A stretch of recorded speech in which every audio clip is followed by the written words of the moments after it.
Hello, Seymour Eagle basketball fans. This is Jason Davis. Joining me tonight on the broadcast will be Peyton Lee, Seymour alumni and all-region player from the mid-2000s, I guess you could say.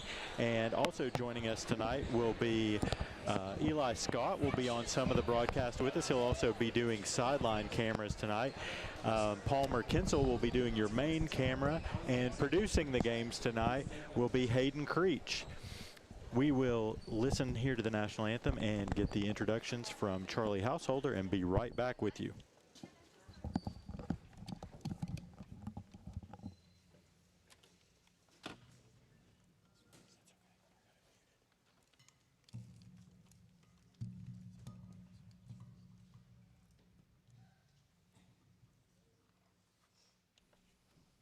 Good evening, ladies and gentlemen. Please remain standing for our national anthem.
Again, Seymour fans, thank you for joining us for tonight's broadcast of Northview Academy visiting your Seymour Eagles. Here on the starting lineup announcement is going to be Charlie Householder.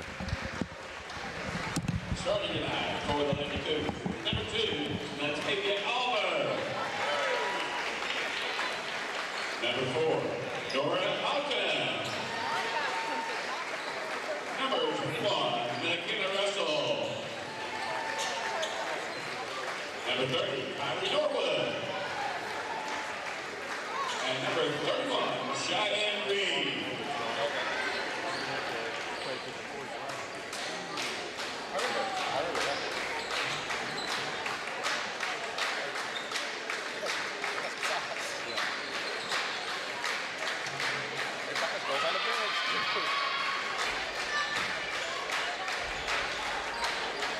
Be ready to, assuming he can he hold it straight? Starting forward, starting at guard, the senior, number 1, Callie Fisher. At guard, the senior, number 10, McKenna Brown. And forward, the senior, number 13, McLean Tidwell. And forward, the sophomore, number 15, Emily Sewell. And a sophomore, grade number 32, playing forward will be Maddie Jarvis. All right, Peyton, there's your starting lineup tonight. Bailey Tidwell, Maddie Jarvis, Emily Schultz, Callie Fisher, and McKenna Sharp. looking like the pretty standard kind of go-to starting lineup for the Lady Eagles tonight. You were not with us for our last game against Fulton, where Lady Eagles kind of won in a cakewalk. Had a little competition early, but after that, it was all Lady Eagles. Hopefully we'll get more of the same tonight, but I have a feeling, Peyton, we might be seeing a different kind of team tonight. They're gonna regret me showing up, I guess, huh? It's entirely possible. Good county rivalry here, Seymour and Northview. Two good basketball teams, and we'll see how things go tonight as we get the tip-off. Callie Fisher will tip off against Natavia Alber. Alber wins the tip, and Callie kind of let her have that one.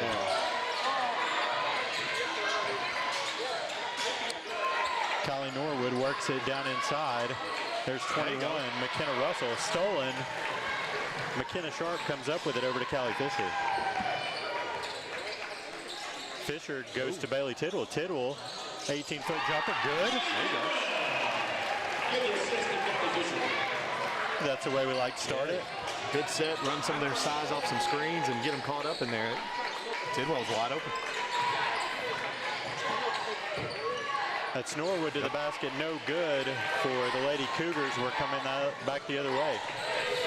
Callie Fisher to Tidwell. Tidwell's going to take another deep two, no good on that one. Rebound cleared by Northview. Lady Cougars, Auten drives to the hole, high off the backboard, no good. Good defense, good box out there. And they're going to say Northview swatted it out of bounds. Looked like Cheyenne Green might have got a hand on it out of bounds to the Lady Eagles. They're gonna put two at the top of that little token pressure there. Now Bailey forced to make a tough pass over to Fisher. Ball saved by Norwood. Back to Seymour. Now Fisher's going to take a long three. No good. Rebound McKenna Russell for Northview. And right to the basket goes Natavia Alber. She scores, and we're knotted at 2. Yeah, you're going to see a lot of that. They're gonna pound it in there to their size advantage for sure.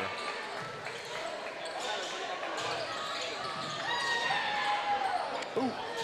Emily Schultz reels in the pass and work it back around.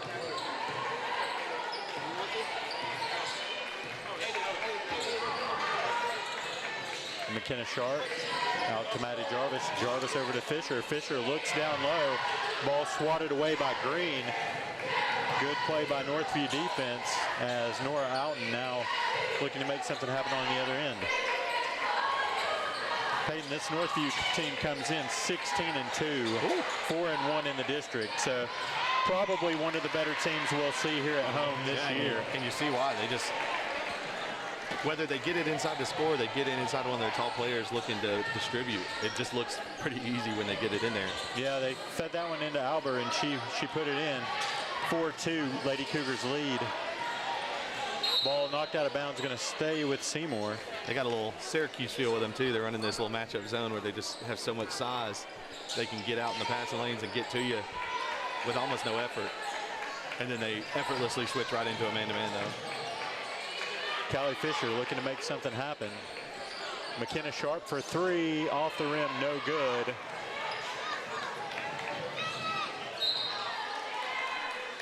And it's going to be a turnover back to Seymour. They've been really conscious of where Norwood is the whole time. On any time in transition, they got a girl running right with her, and then everybody else kind of filling in. So, like you said, I think I remember her being just a dangerous shooter in transition. Yeah, so. I haven't watched her for Pigeon Forge last year. Yeah. She was definitely fast and athletic in transition. Kind of a slasher. Yeah, it's almost like soccer a little bit. They're like marking her as they go up the.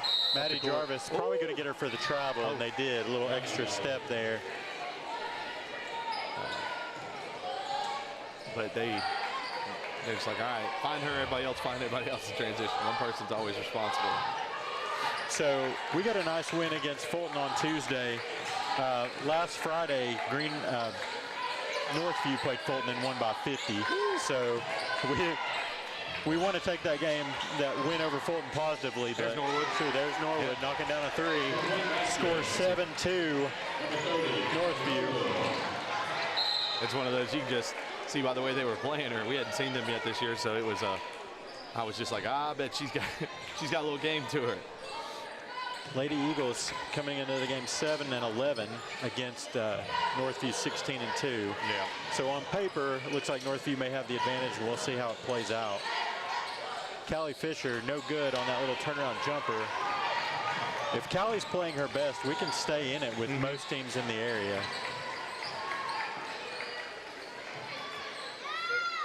No good. Good job contesting that one. Fisher contested that, and she's going to work all night doing that, though, just to keep them from getting easy layups. She is. Her defense is going to be very important, and obviously her offense is always important to the Lady Eagles. She's going to fire this one from 22. Nothing but net. Narrows the gap to 2, 7-5. Northview leads. 3:25 to go here first quarter. She tried to finish in the trees 2 or 3 times. She said, yeah, forget that. Callie, a good shooter for I can hit these, yeah. There's going to be a steal. Bailey Tidwell off the deflection from Emily Schultz. Tidwell stops. She got down there in the trees, and she wasn't wanting any part of that. No, but it was a good decision to try to stop and get everybody fly by. Yeah. Northview had 3 girls just standing there, though.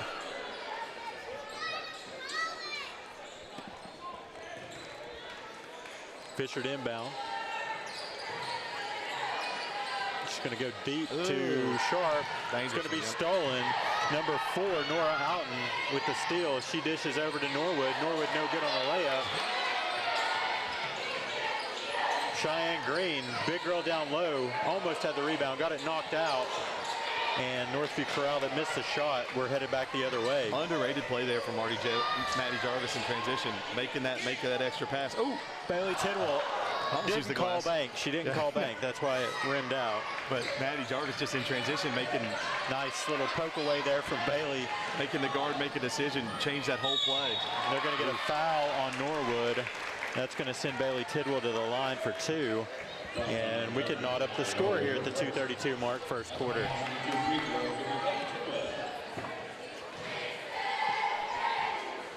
Looks like Mackenzie Warner is going to check in.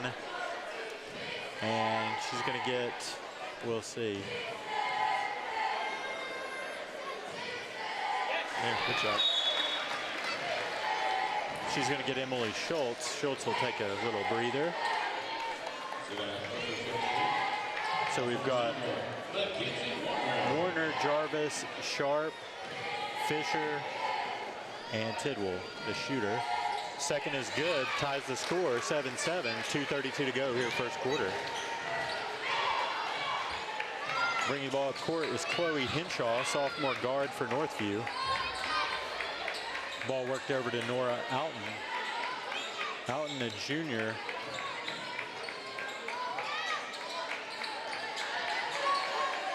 Savannah Clifford gets the ball at top of the key.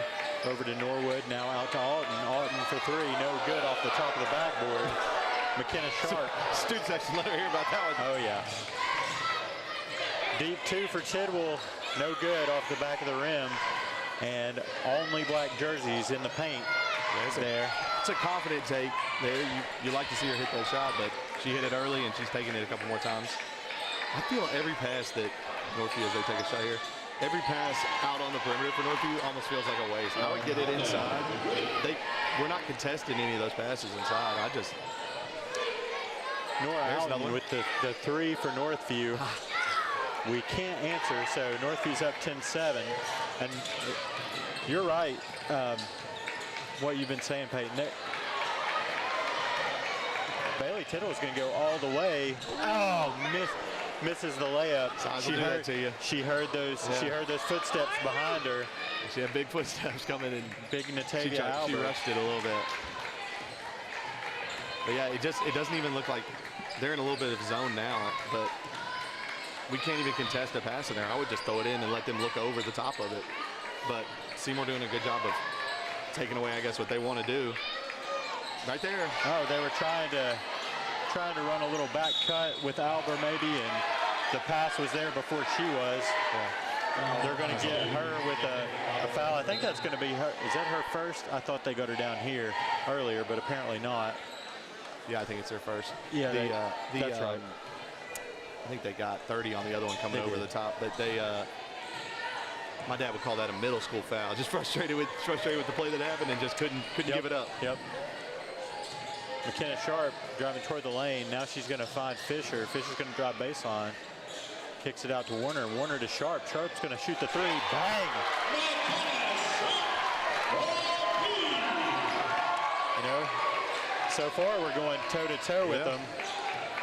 Don't know if we could keep this pace for 4 quarters, but as of now, so far so good. Big rebound there for Warner. Kick over here. Lady Eagles pushing. She's there. Oh, and I guess they're going to call a block. Yep. Nice steal, McKenna Sharp. Drives in for 2, and she got it. Wow, Lady Eagles, little rally there. 5-0 run at the end of the first to take the 12-10 lead to the first break. Wow. After the start there, I know Coach Kahneman's fired up about getting that back to where we're in the lead there. Yeah, we're going to have some action here from the Seymour cheer squad, and we'll mute and let you hear what they got to say.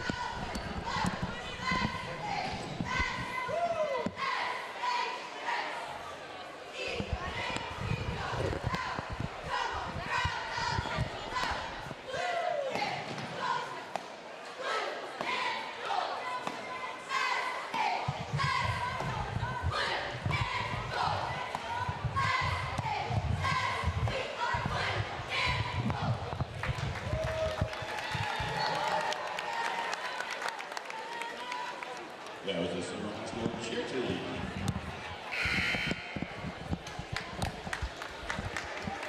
All right, so Peyton, coming out of that first quarter, if you're Lindsey Kahneman right now against a 16-2 team, you've got a 12-10 lead. You got to feel pretty good. And they jumped on the start there for a second. They got that. They jumped right on you there to start there. You can't really fault the Lady Eagles for taking that punch because they got the ball inside right there, and then immediately Seymour just kind of sank in and said, "We'll let you do anything you want outside," and came right back into it. And they've been getting open looks on the perimeter, both Northview and Seymour. Seymour's just knocked a couple more down. Yeah, we saw Seymour knock down a couple of those perimeter shots, and they've just been very inconsistent early in the season with that outside shot. Seeing those knocked down, that's a good thing. Callie Fisher works over to Maddie Jarvis. Jarvis thought about a 3. Now she's going to drive lane. Oh, she gets blocked. You know, Albert, she's going to change a lot of shots down Not a lot there. of hay to make in there today for any of our post players or our guards, because Callie usually makes a lot of hay in there. She's attacking, she's driving, so you're seeing her even drive out, step out, and take a couple deeper shots. I'll admit I've slept way too many times since our Northview games last year to necessarily remember all the players, but holy cow, Albert looks like a player. She does. There's just a difference you see in stepping on the floor. She's got a college build. Yeah. Probably if Callie is, you know, maybe bottom Norwood, long 3, it's going to push. That's going to push Northview back ahead 13-12, as I was saying about Albert. Yeah. She's got maybe a couple inches on Callie, and that's not something we see in every game, especially from an athletic player. She's got really long arms, too, and just built like a ball player. Tidwell going to go out to Warner. Warner drives baseline, works over to Jarvis for 3. That was so close. Kylie Norwood with the rebound coming the other way. If that last name sounds familiar, Seymour fans, that would be because Kylie Norwood is, we'll go Chloe Henshaw with the big 3, extends the lead to 4. As I was saying, Kylie Norwood, her father, Bobby Norwood, former Seymour coach. He coached soccer here. Took the girls team to state back in, I think it was spring of 2008. And then after some things, went to Sevier County High School, won a district tournament there. And his daughter now playing for Northview. She was on the Pigeon Forge team last year, so you may remember her from that game. No good on the jumper from Albert. We're headed back the other way. Lady Eagles are going to try to claw back into this.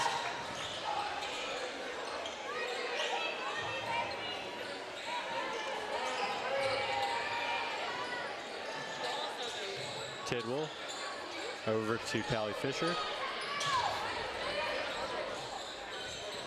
Fisher to Warner. Warner drives into the lane.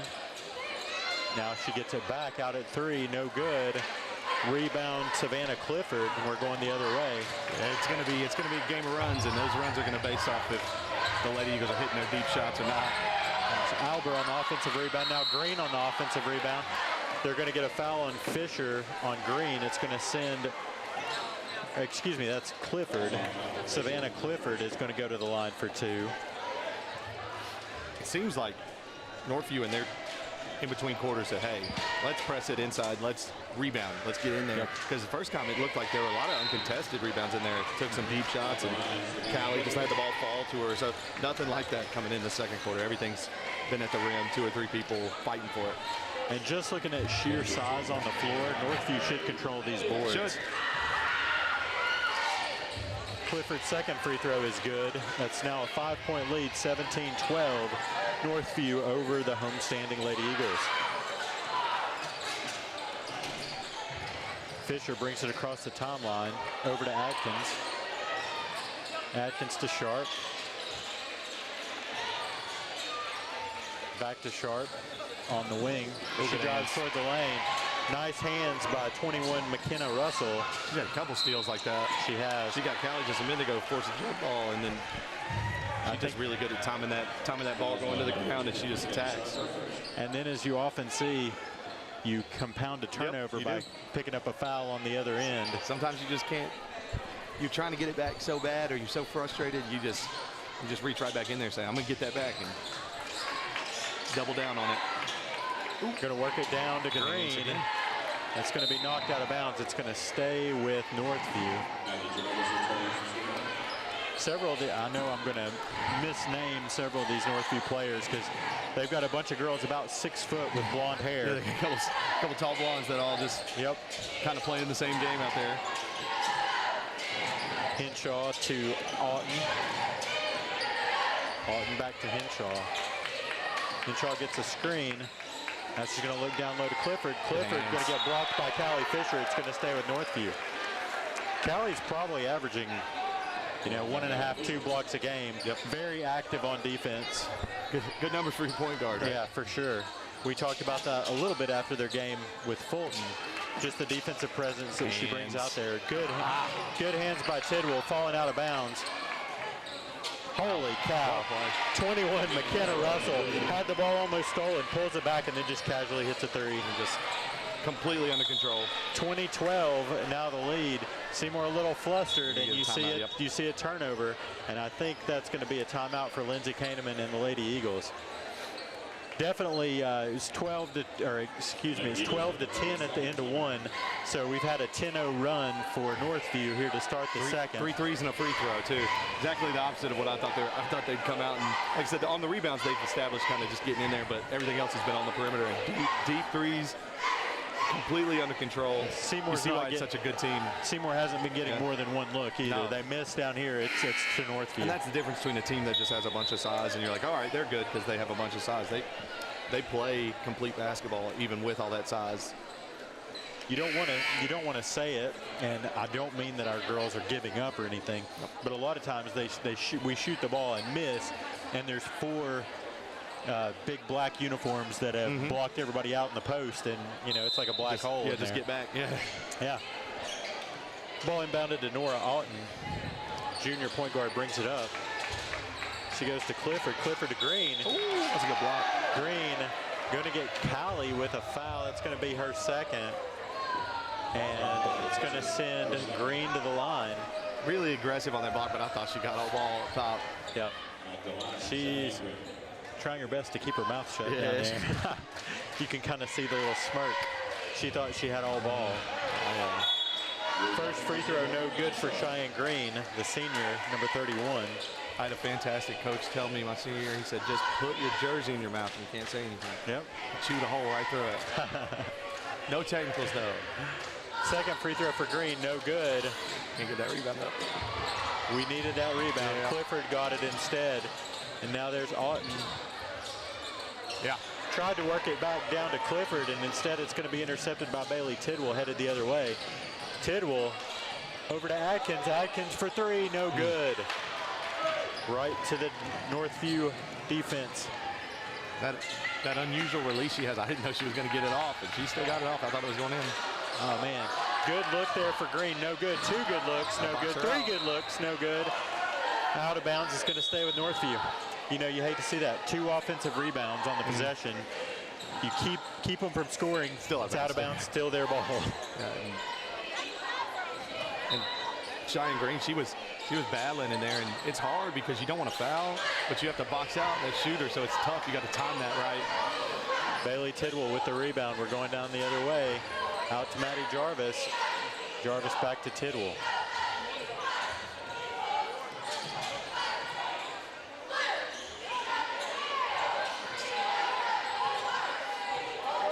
With Callie with two fouls, they're having to almost rest on offense here and kind of get through some time here. She stepped on the line. They're gonna. Very unusual to see Bailey Tidwell without a smile, even when things are going wrong. Yeah. Clearly some frustration. You know, you're playing a rival and things haven't gone well this quarter. Yeah, and it's one of those where it's traditionally turnover. if you had two fouls in the first half, Yeah. you just sit on the bench, but it's become more new age, more analytics. It's like you're handcuffing yourself. Yep. When the rules say you get five, right? So like, play them. Yep. I know there's been a lot of criticism for older coaches that just go, okay, two fouls, we'll see it after halftime, and other guys put them back in to let them play. We'll see how Coach Kahneman decides to play that. I think sometimes you have to base it on how the refs are calling the game. That and the player, right? A lot of times refs will tighten up second half, won't call as many fouls. Nice drive by Bailey off the rebound. They're going to get Bailey for around the player foul there. So Northview is going to have the ball back. So we're almost 6 minutes into this scoring drought for the Lady Eagles. Hard to stay in with a good team if you can't score.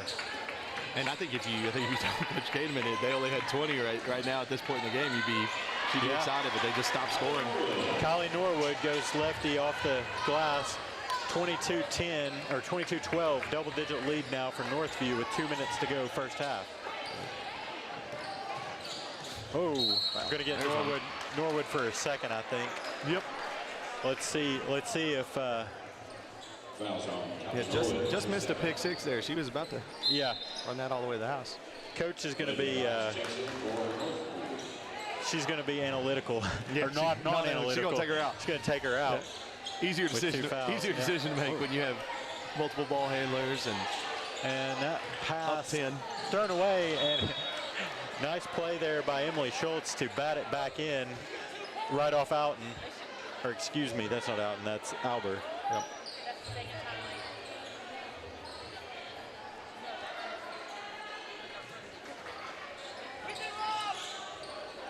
Bailey's going to go, got to get it inbounds, and she does. Out front to Maddie Jarvis.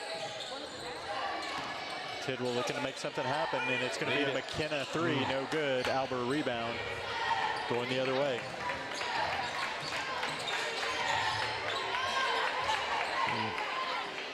Russell to Albert. Albert no good on the shot. Got Outen for an over the back there. So they got a foul on Nora Outen. And that's Outen's first. She's going to check out. Checking in for her 0, Olivia Likes, a senior.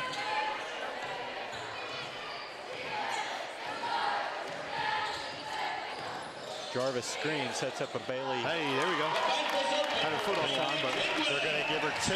Stepped on the line, so a long 2 for Bailey Tidwell. At least got the lid off for the quarter. Yeah. Yeah, no offer for the quarter. As we go under a minute. Hey, there we go. Hands. Still Emily Schultz headed back the other way. Lead is at 8 points with just under 45 seconds to go here. Bang, 3, Mackenzie Warner. There you go. Just like that, 5-point game. Lady Eagles are back in it. And you can almost feel it, and you get that way if you have just size advantage night after night after night. They almost just turn around and just throw it, just anticipating the need. Lady Eagles have a good job of just throwing their hands up, getting in passing lanes, not just giving that pass up. Because early in the game, they were just not contesting it at all, and now they're just being really pesky. Chloe Henshaw works it into Clifford, no good. That's a good job. Yeah, nice defense. Backside rebound from Warner. We got 4, Shoot it. 3, 2, 1. Atkins, no good. So we're going to go to half, trailing 5. Not bad after trailing 10 just a few 30 seconds ago, yeah. Yeah, and Lady Eagles battle back to 5-point deficit. We're going to take a halftime break here. Leading scorer for the Lady Eagles so far, Bailey Tidwell has 7 points, 10 points for number 10, that's McKenna Sharp. And Callie Fisher, I didn't catch how many Callie had. I think she got 5, I believe. Their Mexican team for the national championship. They'll be traveling next week to Orlando. So we're going to watch the dance team as they do their dance routine for nationals, and we're going to go silent for that. Please welcome the Seymour High School dance team.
You get on that horse, you better ride it.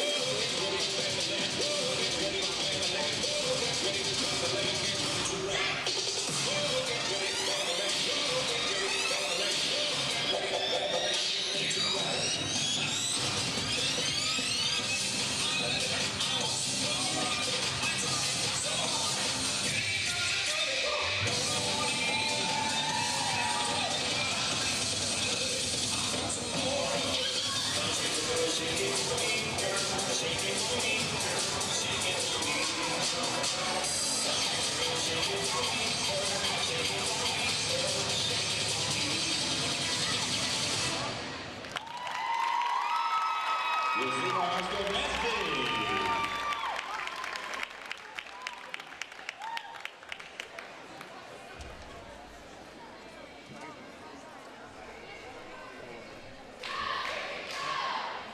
Well, we're very blessed, and also our cheer team is also traveling to get the national championships. So we'll introduce them the same way. Now joining us from Seymour, Tennessee, the Seymour High School cheer team.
Why there was one for sale in Northview, I don't know, but I saw it and was like, I gotta get that.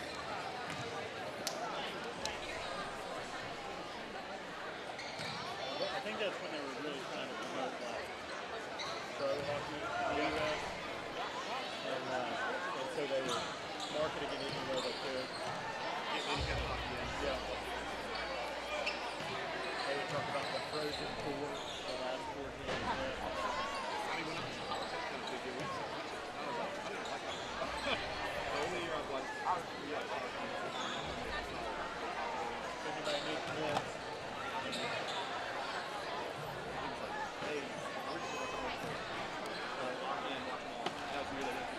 Oh, yeah. What are you put around? Yeah. I've tried so many times to get into hockey. It's so hard to play the line changes. It is. It's hard to follow players and know who's like. It's just very hard for somebody to go up on it. Playoff hockey, but anytime it's just regular hockey, what are we doing? Yeah. It's really fun to play. Yeah, all right. But, we went and saw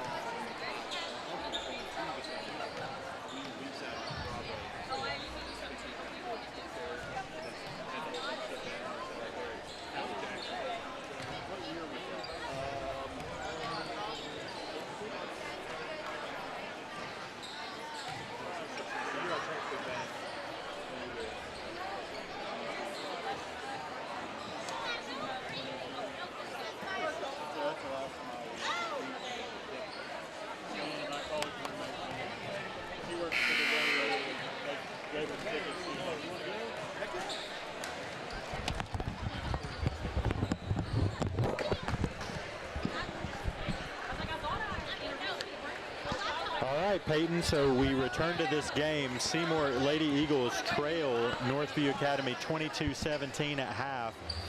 Kind of a, I don't know, eventful half. You know, the Lady Eagles had a big end to the first quarter to take that lead, and then the second quarter, the bottom fell out. Yeah, and I think it's weird in a game you're down 5 at half at home to sit there and go, I think everything that happened, minus Callie getting 2 fouls, and that's going to be 2 fouls on Albert after that. But minus Callie getting 2 fouls, I don't think she hated a lot of what happened that first half. No, I don't think so either. The 8-minute scoring drought wasn't great, but besides that, it was really good walling off inside when you got a size disadvantage, just kind of putting your hands up, making them shoot over you. Don't bail them out with fouls. They haven't shot a ton of free throws. Making your shots from the outside.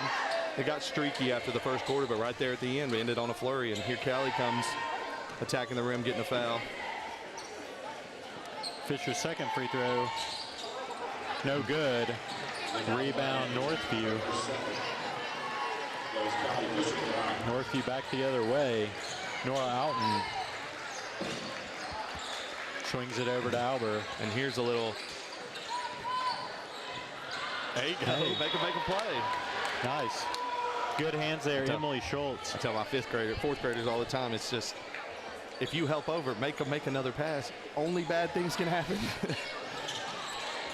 Long three for 21. McKenna Russell drains it. 25-18 Northview leads. You know, some unheralded players that aren't going to get a lot of mentions tonight, but have their work cut out for them. Maddie Jarvis and Emily Schultz trying to guard the post. Just fighting their butt off in there. Just going to work and just walling off the whole game. They played great. Very undersized post, having to play against some big girls. Yeah, and it's not like you're in the newspaper tomorrow. You're not going to read all that. Right. But if they pull off any kind of upset here or keep it as close as they've been keeping it, it's going to have a lot to do with how they played inside. Yep. And Northview, like we said earlier, their size is the first thing that jumps at you. But their guards have played great. Yep. Really under control and hit some deep threes. Oh, it's a great move. Russell, nice move, puts it up and in. 5 straight points for McKenna Russell to start the quarter, and the lead's almost stretched back out to 10. She did not do much in that until the very end of the first half, and she has just been Lights on a out mission. since. Yeah, on a mission since. 8 points for her in a relatively short amount of game time. That was a good It's hustle. going to stay Lady Eagles ball. Yeah, you know, Northview, talking about size, you've got the big post players, but their wings are pretty good size players and it makes, too. you don't notice it because you're so focused on. But 21 would be our tallest, biggest player. Yeah. But she's playing really great at guard for them. She's got really long. All of them have really long arms, and that helps with that. Like I said, that Syracuse comparison I was saying earlier. They just are in every gap, every lane, make everything look harder than it actually is. Foul there on McKenna Russell on the floor. Callie's going to inbounds to McKenna Sharp deep. As evidenced by every time we throw the ball in, it's been a, Yep. oh, are we going to get this in? Yeah. Just because nothing looks confident from a No. passing standpoint. You know, when you've got that big athletic player guarding an inbounds pass, that's just, you know. Yeah, It's her third. Yep, that's the third call. Third foul called on Natavia Albert. That would be huge for us to get her on the bench. And it looks like Northview is going to be going to senior Savannah Clifford. Clifford played a good first half. So And you it doesn't get a lot easier. No, and you love Callie forcing that. She's got 2 fouls. Let's force it at her. Yep. I thought she did a good job staying on her feet, keeping her arms up. But sometimes when you're such a good shot blocker, you can't help but put that last little effort to get a hand on the ball in. Yep. And it seems like that got her there. And Fisher's going to eye the second free throw. And it's good. Lead cut to 7. 5:50 to go, third quarter. Kylie Norwood brings it up for Northview, works it over to Clifford. Clifford now to McKenna Russell. Ball's back to Clifford. It's going to be deflected, nearly stolen. And they're going to, good. Far side referee gets the jump ball call. Good thing it would have been a foul on McKenna. He overruled him a little bit there. It was a.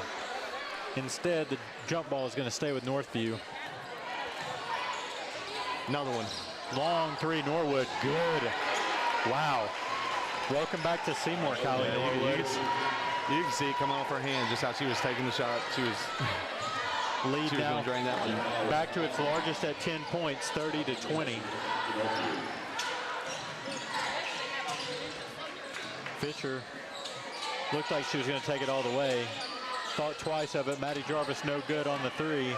Kylie Norwood with the rebound, going back the other way. Just a little wet spot or something. Lost her feet. McKenna Sharp, no good. Rebound Clifford, and they're going to get Emily Schultz and a foul down low.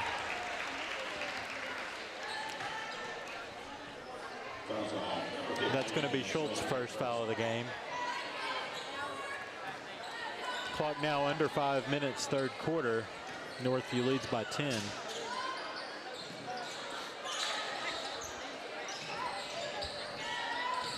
Alton passes out to Russell. Russell going to drive. Now she dishes. It's stolen. Bailey Tidwell reels in the errant pass. That's something that Northview, I don't know if they're going to go deep and make a run in the state tournament, regions, all that. Their bigs catch that ball. Hey, Maddie Jarvis for 3.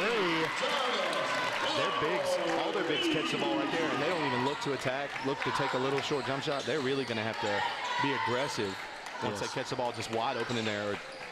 It's only thing letting us be effective at all on defense. Oh my Callie goodness. Norwood. Did a good job contesting that one opposed to the other ones. Another 3, no good on that one. But that's like you said, Peyton, and also Northview keeping us in the game with unforced errors.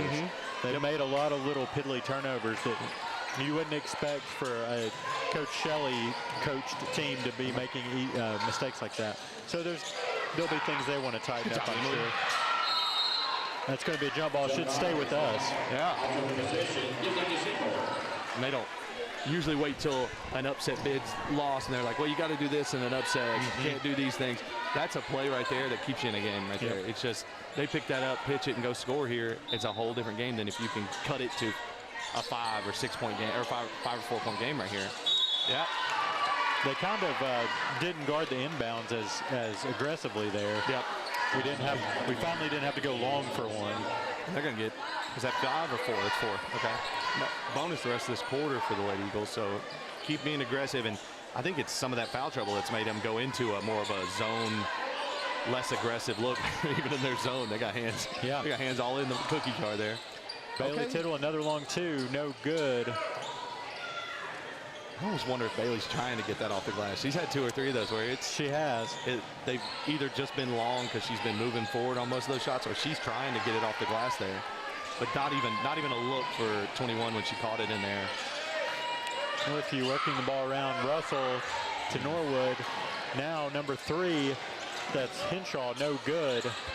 Going the other way. Callie Fisher. I think if you're Seymour, you love that. Oh yeah, absolutely. One of their players that hadn't got a bunch of shots up, out, taking a deep 3, in good rhythm with the offense, and one. Ooh. He's going to call the foul on the floor. Yep. There's a slight hesitation in between the fouls for putting that up. I really thought he was going to still give it to her, but we saw some NBA continuation in the Fulton game. Okay. It was a little wild. Some of the refs trying to make their move up to the college game. Yeah, they said, we're going to work on this. Bailey Tidwell goes to the line to shoot 2. First shot good. Lady Eagles just keep hanging around. Yep. You know, last year we played Northview pretty close. Wait, again, another situation where we thought we were a little overmatched there, and just, I don't know if it's because Coach Kaneman does a lot of the same things we did last year, just not really reinventing the wheel with a good group of seniors, kind of building off what they did. So I don't know if it's something in the way we play with kind of smaller guards, kind of being a little.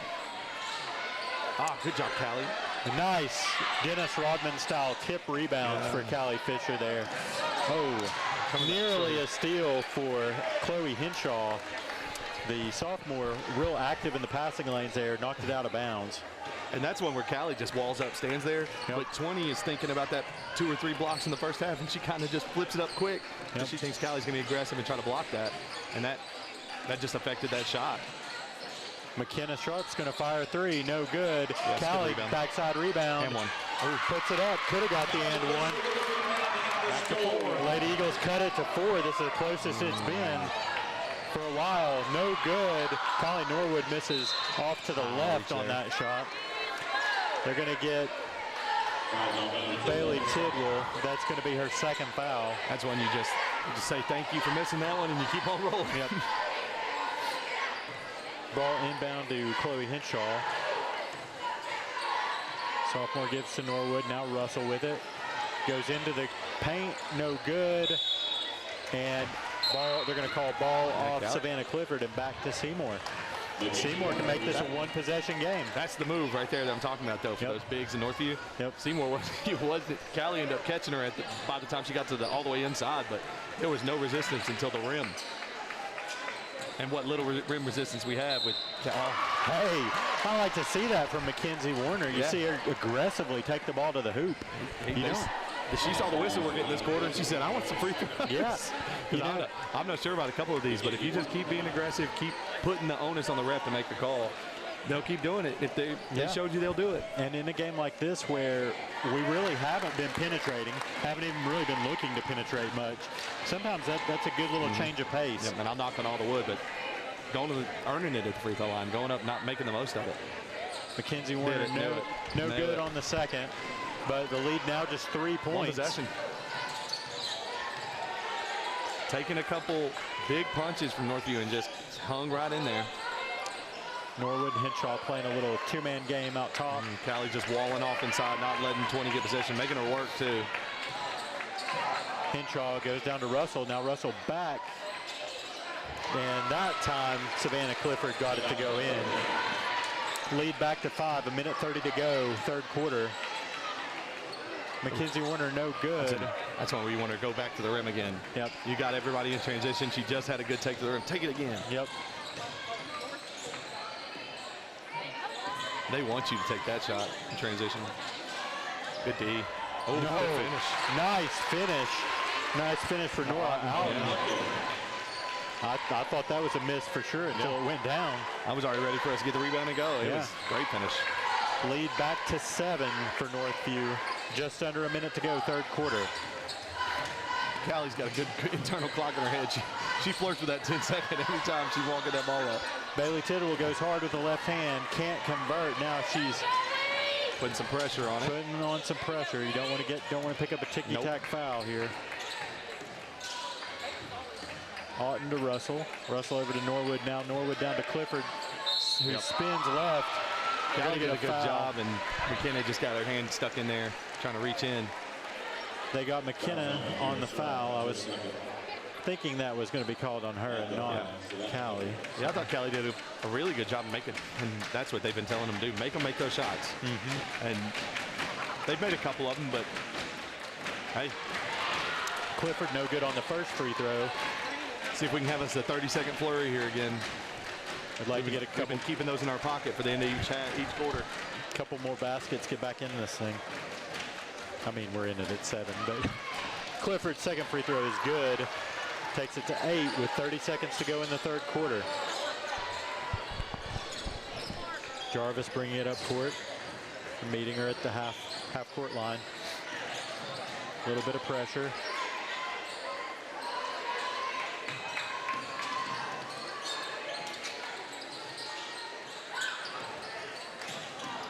Tidwell.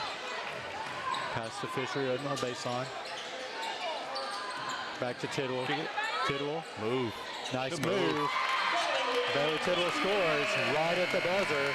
Cuts it to 6. So Northview added 1 point to their lead in that quarter, but still close, still manageable. Anybody's game at this point. Every time they stretch it out, we just keep hanging around, like you said earlier, Jason. And here's the dance team with the quick routine for you.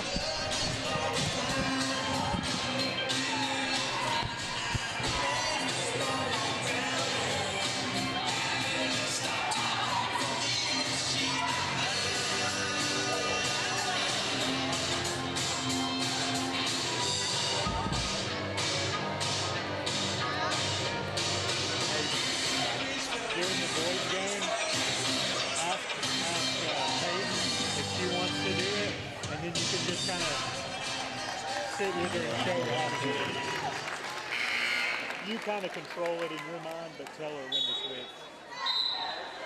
But because she's a sophomore, so I want her to learn it.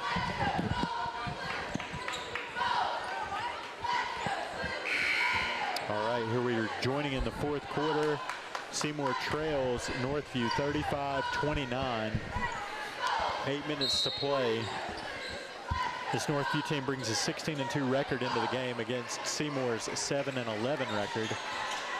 But as we know, rivalry games, sometimes you can just throw that out the window. That's one of those things. They draw that right up for Albert coming into the play, but she's been sitting on the bench for 6 minutes. So you come back in and you get your first look, wide open layup. Just sometimes that's a hard one to get in. Yep.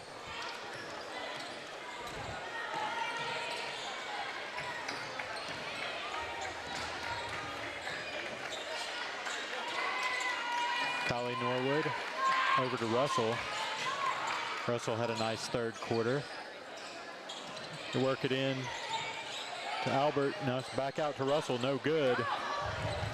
Good box out there for Seymour. Yeah, they're gonna double down and dig that out every time. They're gonna try to get her to get that ball out of there. Haven't seen a ton of just post entry like that from Northview tonight, but every time they do, okay. Oh. Maddie Jarvis, nice little move, got past the big, got the shot up, just couldn't quite convert. And they're going to call a travel on Russell. And she got Albert about using the right hand on the left side. She was waiting to block it on the other side and snuck it up. Yeah, that's a savvy little move there. Yep. Sometimes when you're playing undersized post, you got to be savvy. Got to. That's took me off guard there because Maddie's been more of a catch it, shoot a layup, shoot a spot up three pretty open. So that was a good take. Oh, hit Callie, the face. No good. She seems to indicate she got hit in the face there. Yeah. But ball's going to stay on Seymour's side.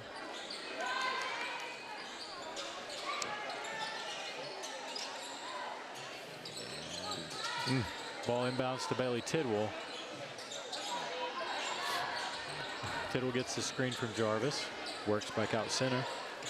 You never want to go a whole game where you don't love getting an inbounds pass. Like every out of bounds under should be an opportunity to score for us. It feels like we survive it every time. That's going to be Russell's third. And if we can get her into foul trouble, that's good too.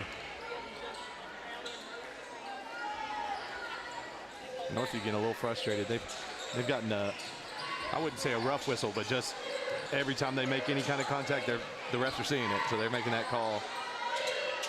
You know, in a game like this against the trees, Warner thought about a three there. Again, I'm not the coach. She's got good hands. You're playing against those trees. You get a good look from outside. Let it rip. Let it rip. Nice play by Russell on that fast break layup. Stretches the lead back to 8. She has got just the feel when that ball goes out of the ball handler's hands, go into the ground. She attacks and she just takes it. Really clean every time too. Not one where I've just thought, oh man, she fouled. Nope, she's just picking it. Yeah, sometimes in a game like this, you're in it late. You're single digits last quarter. You know, you get a good look. Let it go. Like you said, let it go. One or two plays can let it fly. Yeah. Kind of playing with house money at that time. So, especially, you're kind of in this zone right now where danger zone. Yeah. Yeah. It could go either way. And of course, I guess the alternate argument is you miss it, then and they go down and score. Yeah. I'm more I'd be the aggressive one than sit back and see what happens, especially in a game like this where like you said, the height advantage is so much. You get a good look on the outside. The game, every time we've made a run, has been kind of either free throws or an outside shot. So Tidwell brings it up court for the Lady Eagles. She's going to go toward the zone. Lost it in her spin. Now we're going to get a foul on Maddie Jarvis, I do believe. Maddie got a good hand on the ball. Just if she steps to the side a little bit or steps to one side after she pokes that ball out, probably gets away with that one. So that's going to be Maddie's first foul, surprisingly. With how much she's had to contest in the post. Yeah, absolutely. Russell in the corner for Northview. They'll make a move back out top. Now Henshaw has it. Henshaw works out to Norwood. Norwood to Albert. Henshaw out to Auten for 3. Good. That's a dagger. 11-point lead now for Northview, their biggest lead of the night. To 5:25. 20 seconds, just really good defense from the Lady Eagles there, and it's always deflating to play great defense and then they hit a big shot like that. Here's our opportunity to big shot. Almost. Rims off for Tidwell on the 3, and we're going the other way. Oh, Auten, nice move, and right off the glass. Give Albert the assist there. She just walled off the lane. You saw that whole lane open up. I believe NBA 2K calls that a pick assist. Yeah. Yep. Or screen assist. Call that.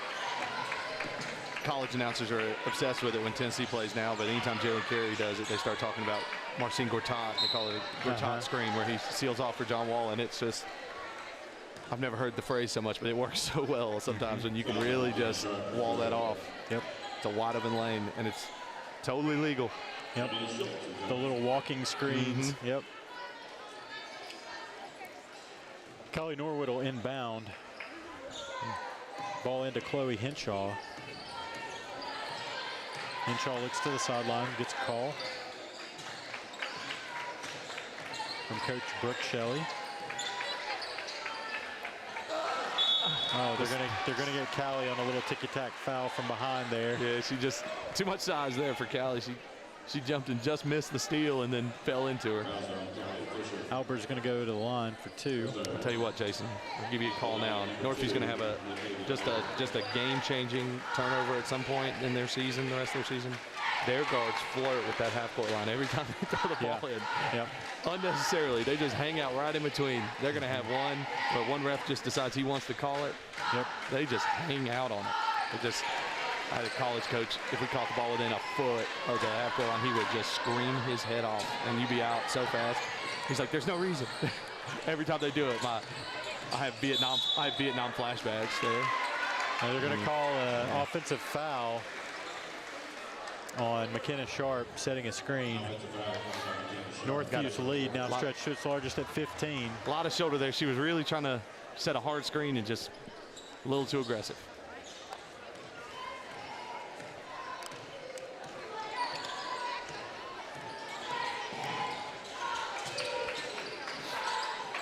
McKenna Russell over to Albert. Albert drives, left-handed layup, good. At least I can hear us up here. I told them they need to be more aggressive from the high post there, and last 3 times they've thrown it there, it's been a rim run. Tidwell out to Warner. Warner for 3, no good. Backside rebound, McKenna Sharp. Sharp got Albert off her feet, but she's so tall, she still got the block. Yeah, she. If you're going to get her to jump, then you got to jump into her the second time. You can't just put it up. Oh, good move. I'm going to call it a travel. Looked like she had a pretty good pivot. She did pretty good. Yeah, holding it down, but I was starting to think they might get her for 3 seconds after a little while. True. Turnover back to the Lady Eagles. The lead 17. 46-29, 3:25 remaining, fourth quarter.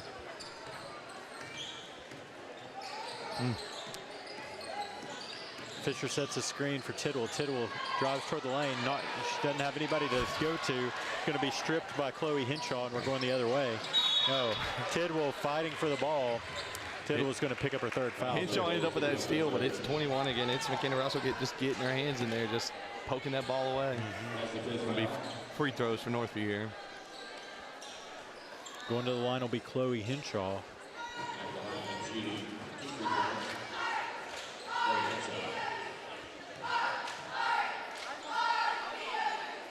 First free throw, no good.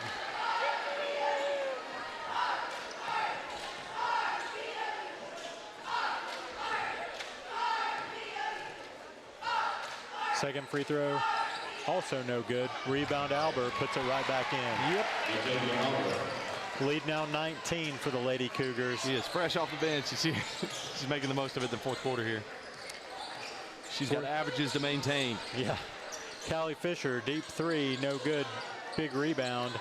Going to be a jump ball. Good job, Maddie Jarvis. Yeah, fighting. Just got to keep fighting. So entering Brooklyn Kennedy, checking out is going to be 33 Mackenzie Warner. Also Callie Fisher checks out. In for her, Natalie Atkins. Kennedy inbounds right into the hands of Nora Alton. Alton change of direction, no good. Natalie Atkins comes up with the rebound, going the other way. Is she going to go coast to coast? She's going to stop and shoot a long 3, no good. Rebound. The inbound situation, we've been talking about how hard it's getting all night. Yeah. They get 21, Brooke Kennedy off the bench. She goes right in to throw it. And I was like, that's not a good recipe. Yeah. And timeout, Brooke Shelley. Northview takes a timeout, 2:27 to go, leading by 19. You know, the Lady Eagles fought hard in this game, and really, I mean, you don't come into this game expecting to win. You're hopeful, but Lady Eagles played them really tough for 3 quarters. This 4th quarter, that size and the deep bench for Northview, it's just kind of worn on us. Yeah, and you see that from how everything inside was contested, somebody underneath it, and now it just kind of turns into, okay, now that's a wide open layup. Oh, now that's a wide open 3 off of that kick. Everything just was contested, walled off. Get a little tired. Get a little tired. Get a little frustrated. Yeah, you get a little frustrated. Hey, I've been fighting all night. Yep. I've been fighting all night. We're still down 7. We're still down 8. I've been fighting. And then the dam opens up. Northview's Henshaw will inbound on the sideline. Oh, she would. She's bloody. Well, she would. I guess it's. She's got bloody knees, so they're going to take her out for a second. Take her out for Olivia Likes, who will check in, number 0. And Likes will inbound.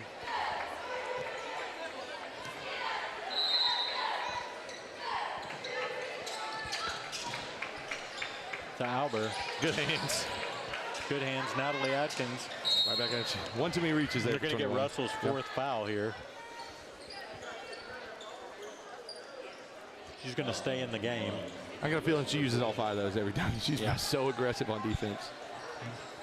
Like I said, valuable defensive player. Very valuable. Lots of pokes and tips and steals. And valuable for Northview got in foul trouble a little bit with their bigs, moved her right down to the floor and just kept rolling. Brooklyn Kennedy, no good on the 3. Rebound, McKenna Russell. Russell up court to Likes. Likes back to Russell. Now number 4, Nora Alton for 3, no good. Rebound, Emily Schultz. They're going to call it jump ball, and it's probably going to stay with Northview. It is. 1:56 to go in this one. Northview leads by 19. Natavia Alber and McKenna Russell check out. Entering the game for Northview, Jalen Russell and number 10, Kylie Schultz.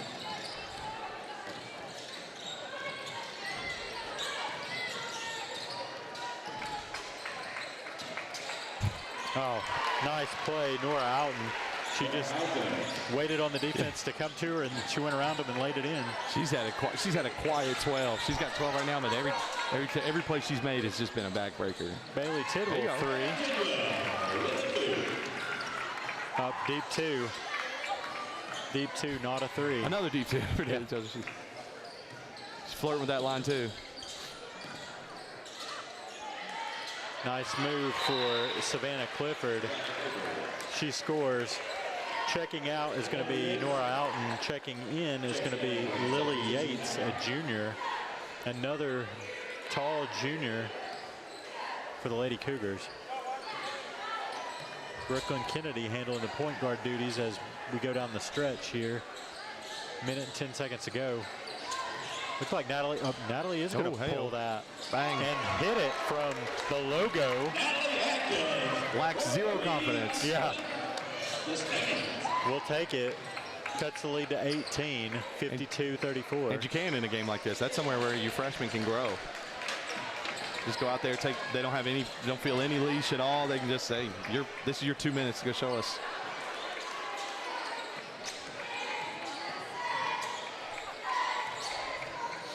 Northview will work it around, and they're going to turn it over back to Seymour. Oh, I thought we got a hand on that.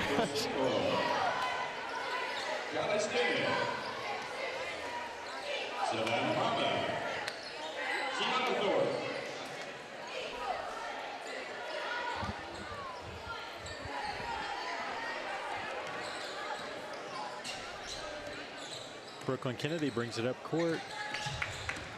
Time ticks down under 30 seconds. Savannah Marma in the game. Atkins. I mean, why not? Scores. Just keep firing that thing up. Natalie's up to 5 points now. 52-36.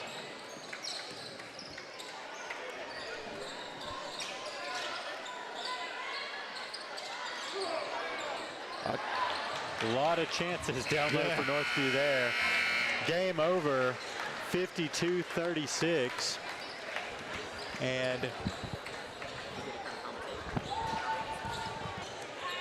so Lady Eagles fall to the Lady Cougars here, 52-36.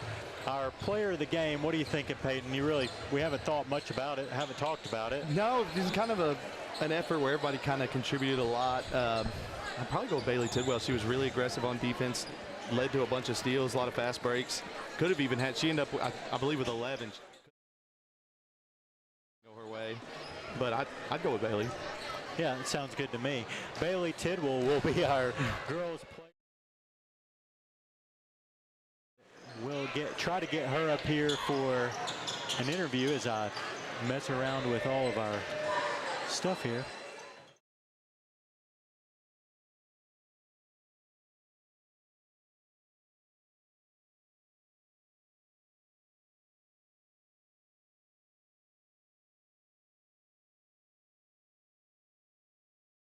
Right back with you here in just a moment as we'll try to get word down and get Bailey Tidwell and Coach Kahneman up for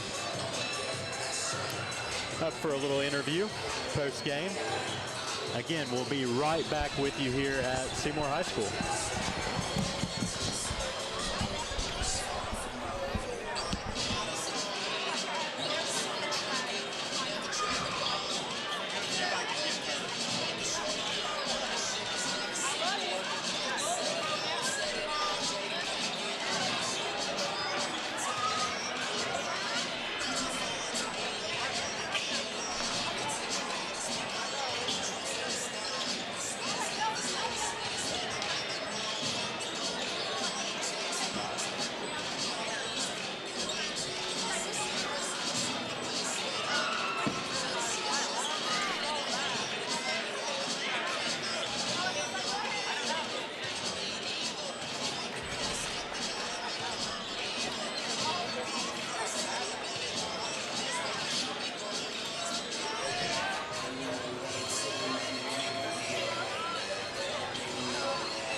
this is so hard because it's two different directions.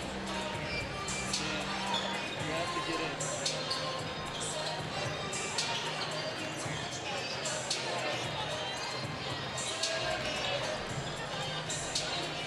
Staggered, and it's really hard to get it on the different. And it doesn't have to be straight. It just needs to be on there so that you don't have to hold it.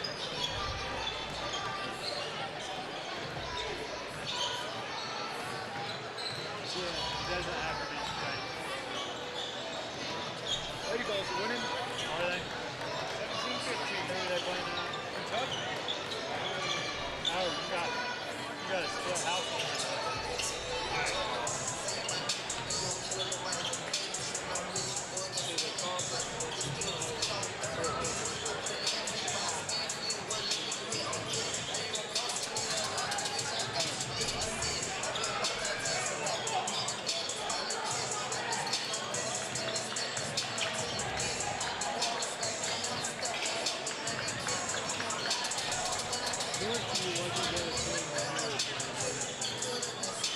non-existent. They had a middle school. But every coach they have, I played for. Yeah, when you look up their coaches, Seymour when you look up their not roster, their records real quick, it says they're 500. I'll tell you exactly what it is. I talked to Coach Kansas over there.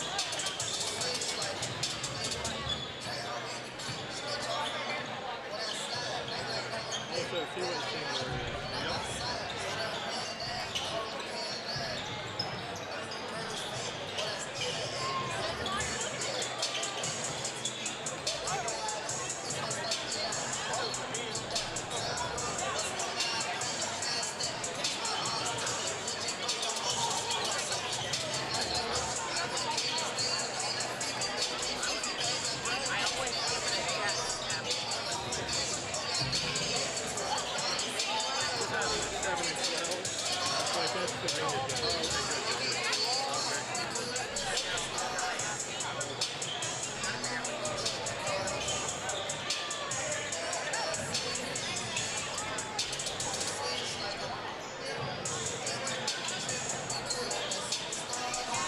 Next right there, 7 and 8.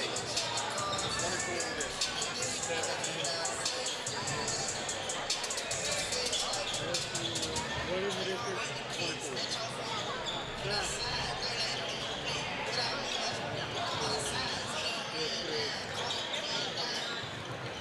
Three triple A. Yeah. Region 2 is different than triple A.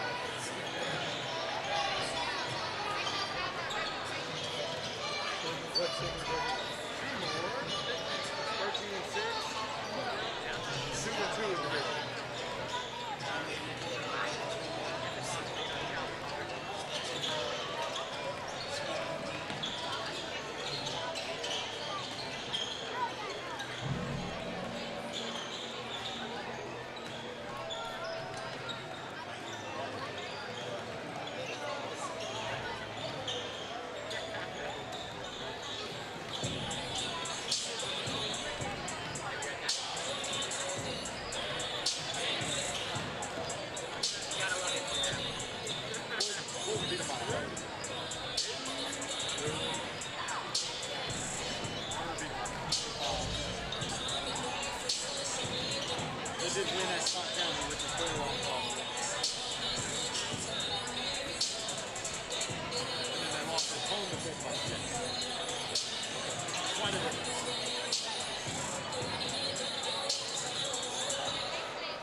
where they've been finishing like 5th in the district, we've been finishing 7th or 8th. How high are we in the district right now? Middle of the pack.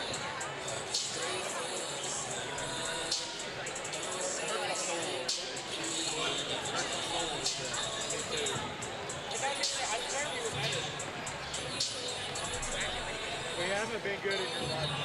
We're good now. Yeah, I was gonna say this team I think is really, really good.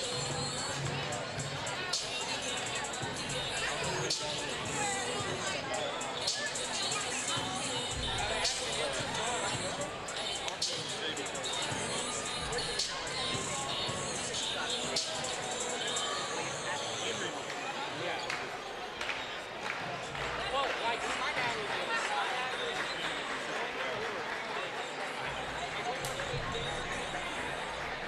All right, we're ready to go. We're ready. Oh, get down there.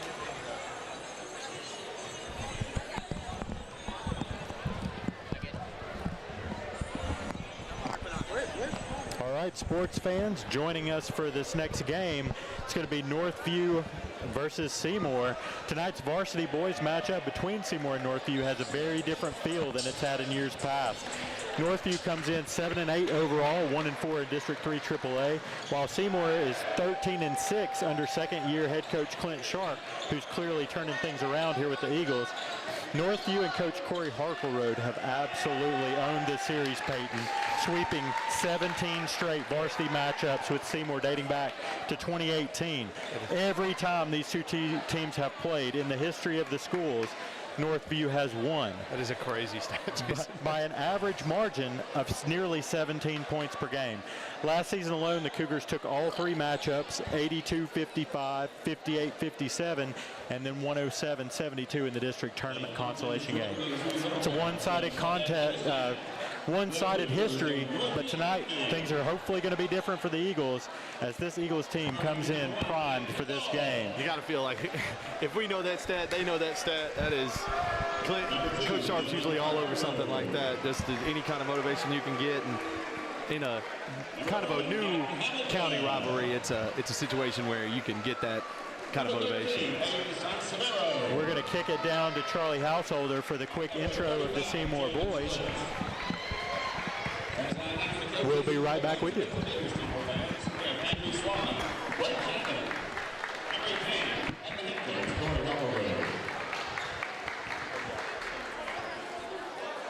Welcome back, Blake Henry.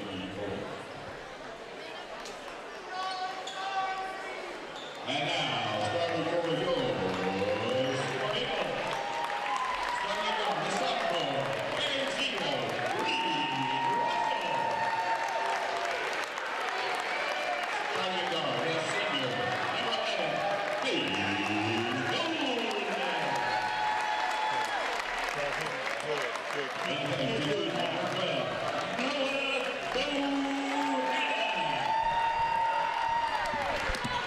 Gold.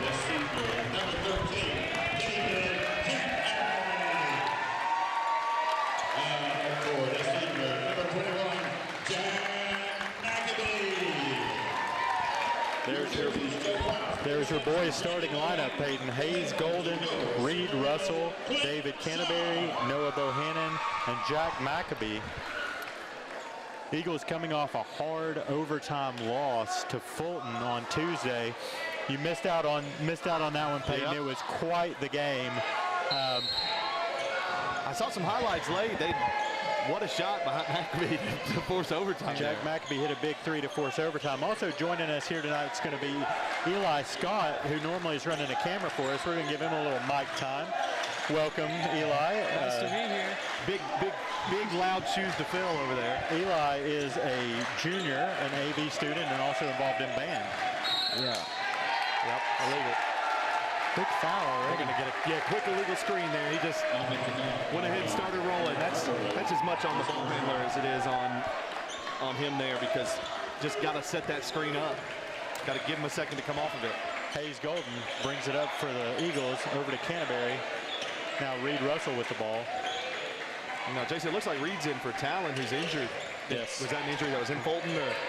It's a stress fracture. Hayes Golden knocks down the three. Hayes was a little cold in the last game. Still among our leading scorers, but wasn't hitting like normal. I believe they're going to get Reed Russell with the foul there. We'll see. Yeah, it was on, I do believe. Yep, Reed Russell. Just got beat off the dribble right off the bat and just couldn't ever get back to a good guarding position and fouled there. Big minutes for Reed here. Big. He's thrust in, yeah. He's been a starter for a couple games this season already. Yep. Ever since Talon's gone to the bench with his injuries and some issues earlier in the season, that's given Reed Russell the opportunity, and this sophomore's made the most of it. I think he scored 8 in the last game against Fulton. He did. Yep. Number 11, that's Madden Hamilton, misses his second. Northview trails Seymour 3-1 here in the early going. They're going to run that extended zone there. Russell to Canterbury. Canterbury's going to work through the screen. Over to Hayes Golden. Golden, nice dish. Noah Bohannon. Good job Noah not rushing that shot after he got it. Really settled himself in and got it up. I'll tell you what, I don't know how long I'd stay in the zone against the Eagles. Maybe they saw the Fulton game and saw we were cold and decided to come out with it, but Hayes already shot over it and dribbled through it. Nice student section here tonight for the Eagles. They've pretty much filled up the student section. They haven't got signs this time. Even brought a few signs, yeah. Nice pass. Good help. Good pass out. 11, Matt Hamilton. Nice move. Nice finish. He did about everything he could do besides get up there and block the shot. Walled off, did a pretty good job. Ooh.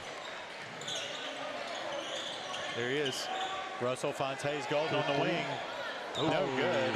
Unusual big miss for that's one Hayes where Golden. he was sitting over there open so long he was getting itchy. He was wanting to get that thing off. Sometimes you get a little too much time to think about those. You absolutely can. They're going to call a hold down here on. Weirdly enough, I'd always like to get a little dribble in. If I had one where I was open so long, just put it down. Reset yourself. Dylan Harkleroad, son of Coach Corey Harkleroad, gets the foul call there. And Hayes dribbles off Noah Bohannon's leg. No good on the three from Ben Tickle. Looks like it's going to be a rough game already. Did they get that on Reed? Wow. Got Reed Russell on a foul really far away from the basket, battling for that rebound. It looked like him and Canterbury had pretty good box outs there and ended up with the ball. Seymour student section didn't love the call. Take this one. Inbounding for Northview will be Aiden Sansevero. Going big here. Sansevero goes deep. Jack McAbee there to deflect. No good. Hayes Golden in with the rebound. Jack McAbee stepped out of bounds. Turnover going back the other way. Eli, you had a bird's eye view for overtime and everything in that last game. What was it like, the range of emotions you saw there on the Eagle sidelines? It was crazy, especially being right in between the cheerleaders. They were going insane the entire time. Now I'm sad that I didn't get a good view on the game-winning shot. Well, the way the shot developed was so it just kind of was like, oh, we're not going to get a shot off, and then poof, threw it up. Good double down. I still can't believe he made that. Gio Tyler with the double team there allows us to stop Jalen Stoles. Gio just, he came and took that ball and had an awkward thing, and he just kind of ran right through it there. Another turnover for the Eagles. Never really recovered from the awkward handoff there. Bringing the ball up, Aiden Sansevero. Good hands.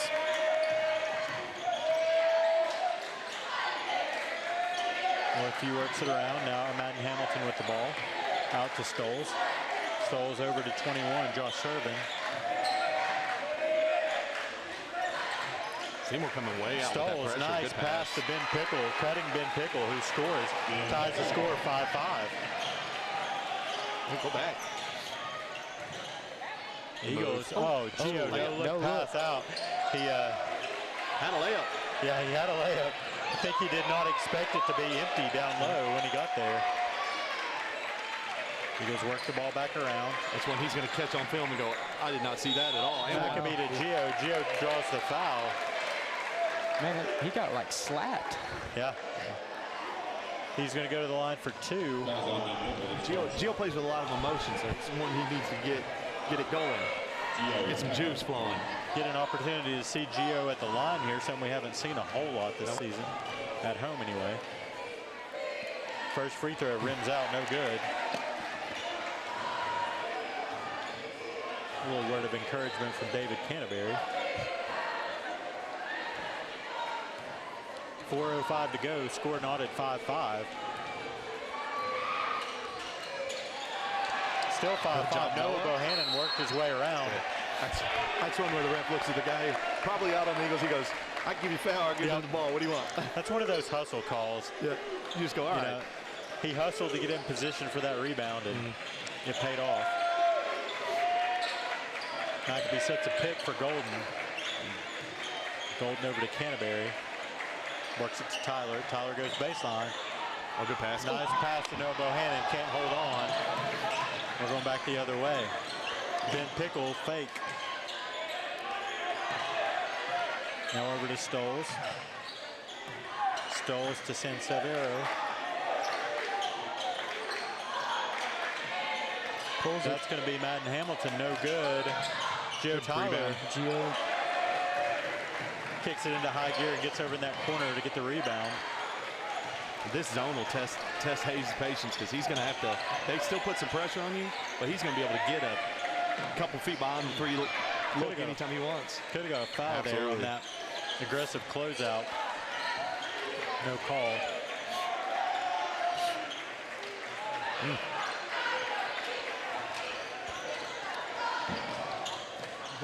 Eagles nearly turn it over. Hayes Golden grabs it right before. McAbee's going to fire the 3. No good. Bringing it up is going to be Hamilton. No one touched it. I guess they rolled a deflection. Sharp showing some emotion down there. It seemed like a pretty simple kid dribbled it off his own foot, ran down and grabbed it 20 feet away. Yeah. Stoles, give to Pickle. Pickle thought about it. Good job by McAbee. Serving, doing a Trappy travel. in there, made him shuffle. We see that so many times. They expect contact, and there's nobody there. Just someone standing, just someone being there. Makes it go, that quick little shuffle.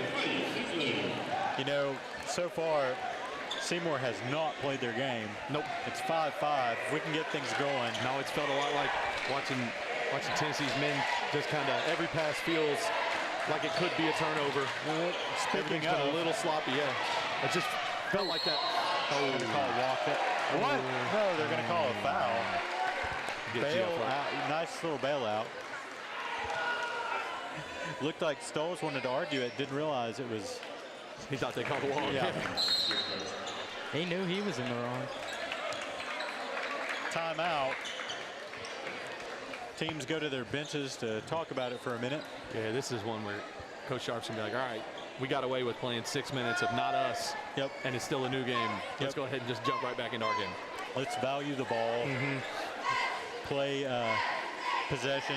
Doesn't seem like, like we haven't seen Northview play all year, but doesn't seem like they are just, this seems like a wrinkle that Seymour wasn't looking for. He wasn't looking for the extended because they haven't come out with any zone sets or anything. They kind of just ran their own game against this really high extended zone. See if Coach Sharp, he's got the board out. I'm sure he's got a set or two ready to come out for him.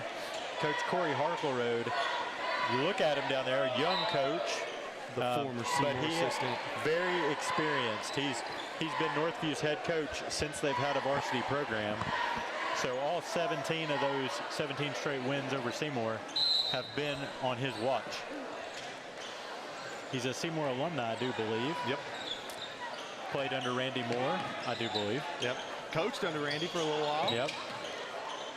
So we had a Did lot you of have Seymour. him I as a did not. coach? I've been to many a game. I played some fall ball where he was coaching, but he'd left right as I got in here. Stoles, nice move to the basket and little baby hook. Which Just everything feels. Every pass we feel 1 second away from a turnover. Abraham Hess draws a foul on Ben Pickle. Hess is going to go to the line for 2. I'll keep drawing the Tennessee comparisons. It's Yeah. chaos, and then all of a sudden we find our post, and it's like, all right, that's what we just need to do. Weird. I can't get over his name being Ben Pickle. His last name being Pickle, that's great. That's a Sevier County name. That's a Sevier County name. That's awesome. A lot of people in the Sevierville area. I can remember Madison Pickle. Madison played at the same time as I did. All district level player for Very good ball player. Sevier County back in the day. She was known as kind of a little bit of everything, defense, guard. It is a Sevier County basketball name for sure. 2 of 2 for Abe Hess at the line there. Gets us back to a tie game. If we had the same officials from Fulton, we might get a carry. We had a timely carry. Good steal. Nice steal there by Hayes Golden. Golden gives it up. No to pass. Hess. No good. It's going to be knocked out of bounds by Northview. He's got that wrap on the hand. I don't know if that affected that. Yeah, that's one of those too open, you're too open kind of things. Showing a lot of emotion. Honestly, he really thought Gio was going to get the pitch there, and he wasn't ready. And all of a sudden, he had a wide open layup, and he's throwing it up. Golden inbounds to Gio. Gio over to Maccabee. Maccabee now back to Golden. They're going to go back and watch this tape from the first quarter, and it's going to be, look at that wild pass. Look at that wild pass. Great pass from Hayes Golden on that play, though. He faked out his defender, saw somebody wide open down low, got it to Maccabee, and Maccabee's going to go to the line. Every time they've got under control and ran on the set and got the ball inside, Coach Sharp just throws his hands up and goes, why aren't we doing that every time up the floor? Student section getting into the game.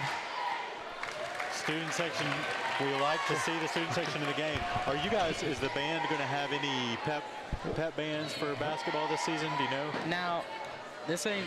I'm It's not not official? Yeah, I'm not fully sure. Okay, you're not sure. That's a good thing to say. We had a full pep band at every one of my home senior games. Really? Whole side right here. I mean, and it's so distractingly loud.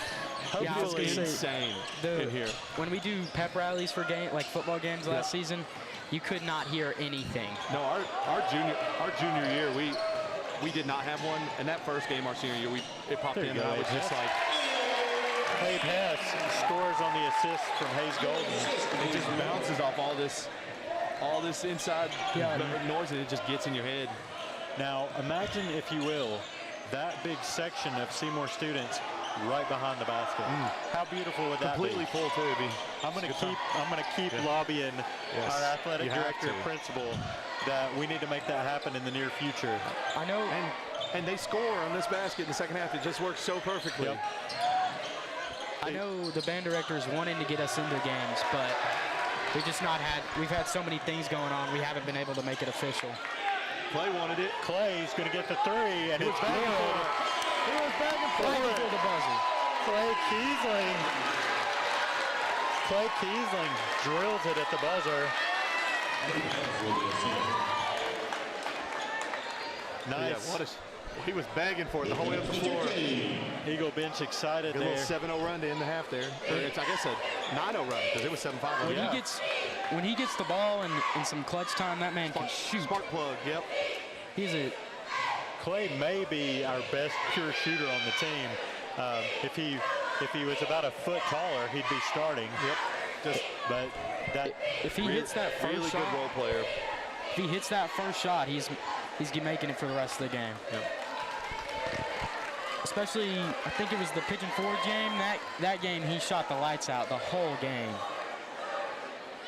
So the Eagles on a 9-0 run, I believe you said. 9-0 run. 14-7 lead after one quarter. And that little run spurt there at the end really kind of added a little bit of separation. Yeah, and like I said, it was that timeout where it was 5-5, and we talked about there's like, all right, we got 3 minutes now to play our game, and they just went right into, gave up a basket right out of the timeout. But everything after that was just under control, good defense, easy passes, just making the easy pass over and over and over. And now with that big three, and you get the ball to start the second quarter, you can add 2 or 3 more to that lead. Absolutely. David Canterbury running the point at the moment. Oh, Good job by Hayes. Hayes, he just does so many little things well that you don't notice unless you've played basketball, watched a lot of basketball. Came forward to receive that pass. Had he stayed where he was, it was a turnover. 3. No good. Good job, Noah. Noah fighting for that Noah rebound. fighting for that, but big Jalen Wow, what a Stolz. pass. That is a pulled big away the boy. rebound. That is a big boy. What a pass. Hit him right in stride. He's not really tall, but he plays like it. He throws his body on the line, too. What's the call here? They call an illegal screen.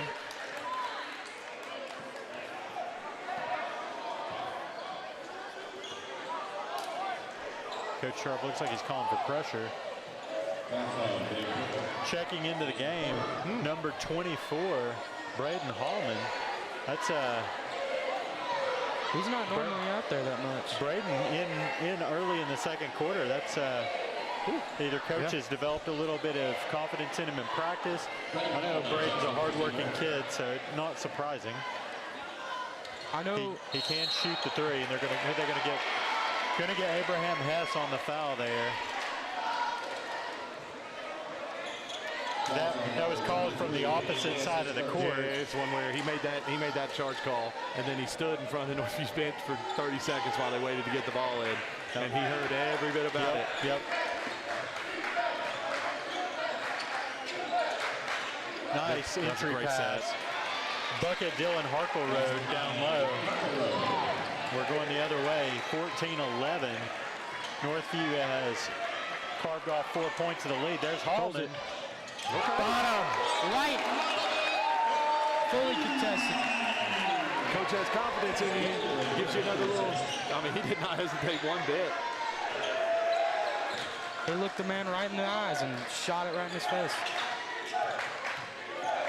Play some good D, Braden. Northview moving left to right, right to left. Back around. 13, Good hands. Sansevero drives. Good hands by Seymour to knock that one away.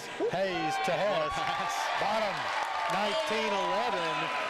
Seymour's got that lead up to 8 now. What a pass by Hayes. He had it there for a second, decided, oh, it'll be easier in just a second, and then he flipped it up. That's a great move. Nice pass there. Pickles had a couple pretty passes there. Yeah. I remember last year in this, I believe in this matchup, he forced a lot of shots and stuff like that. He has not been very aggressive shooting the ball, but he's played really well distributing. One more back to him. Hayes. Yes. Another dish. Noah Bohannon's going to be fouled there. That's one where Coach Harkrow is going to be on his back line there. They got it. The way he's dishing that inside, they got to get their hands. He'll just throw it into their hands if they just get them out. They got them all down by their sides. Hayes only 3 points so far, but he's affecting the game in other ways. Rebounding, as we always say. Best, I mean, nothing against our big guys, but he's the best rebounder on the team. Always fighting for the ball. He's got more rebounds this year than I had in my high school career. Yeah. And I got 3 inches on him at about 35 pounds probably when I was a senior in high school. But he just throws his body in there though, and he's very athletic. And Hayes won't get an assist on that play, but his pass led directly to the foul, which led to the 2 points. That's a lobby. We need a lobby for that stat. Yeah. You get any points that go off of that, assist.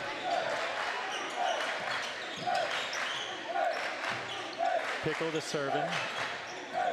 Now with the ball, it's going to be Stoll. Stoll's going to fire the three. No good. Rebound, Nobo. Going back the other way.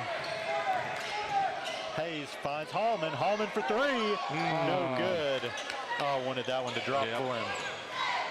Again, Hayes set it all up. He didn't rush it. He had it probably about three-quarter court. He had that pass, could have got it up on him, but waited until everything settled down and got him an easier shot. Stoll's no good on the short jumper. And what are they calling here? I don't know. That takes his time making this call. Going to be the second charge. Second foul on Hess. Second offensive foul. Love it. The student section definitely letting them have it. Well, that same referee is down here in the ear of the Northview coach is in his ear every time down the floor. So, yep, you get 2 charging fouls called against you by the same guy on the opposite side of the court. Yep. He's got an eye open for you. Yep, and it's almost like they said, hey, watch out for Abe. Hey, good finish. And Stoles is fouled by Hayes Golden, makes the basket.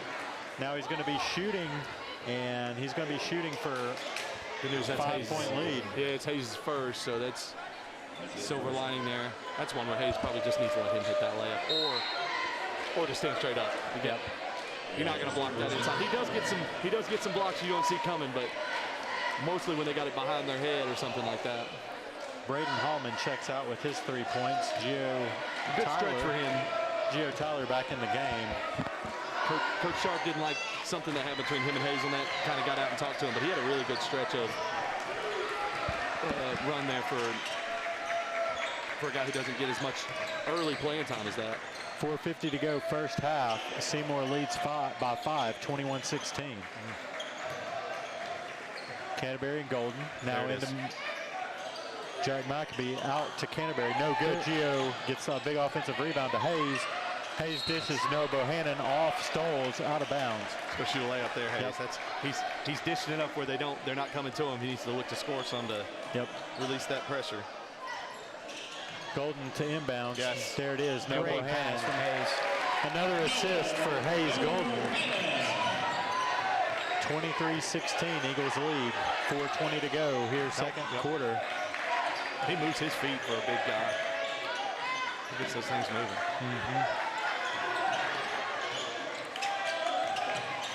Northview moving the ball around. Stoll's going to take the 3. Good. No good. Good box out. Just nothing happening on the offensive boards for Northview. They seem walled off every time.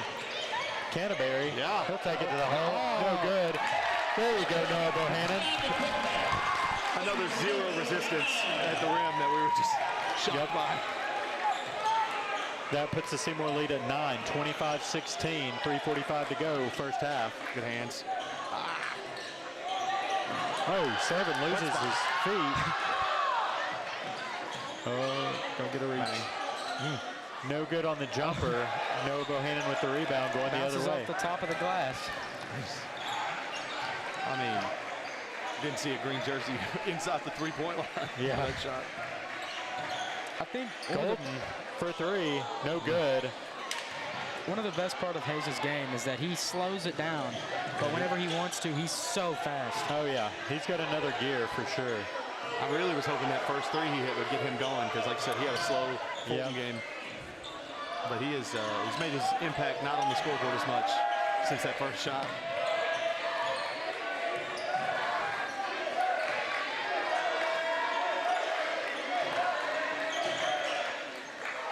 Ben Pickle looking for a teammate.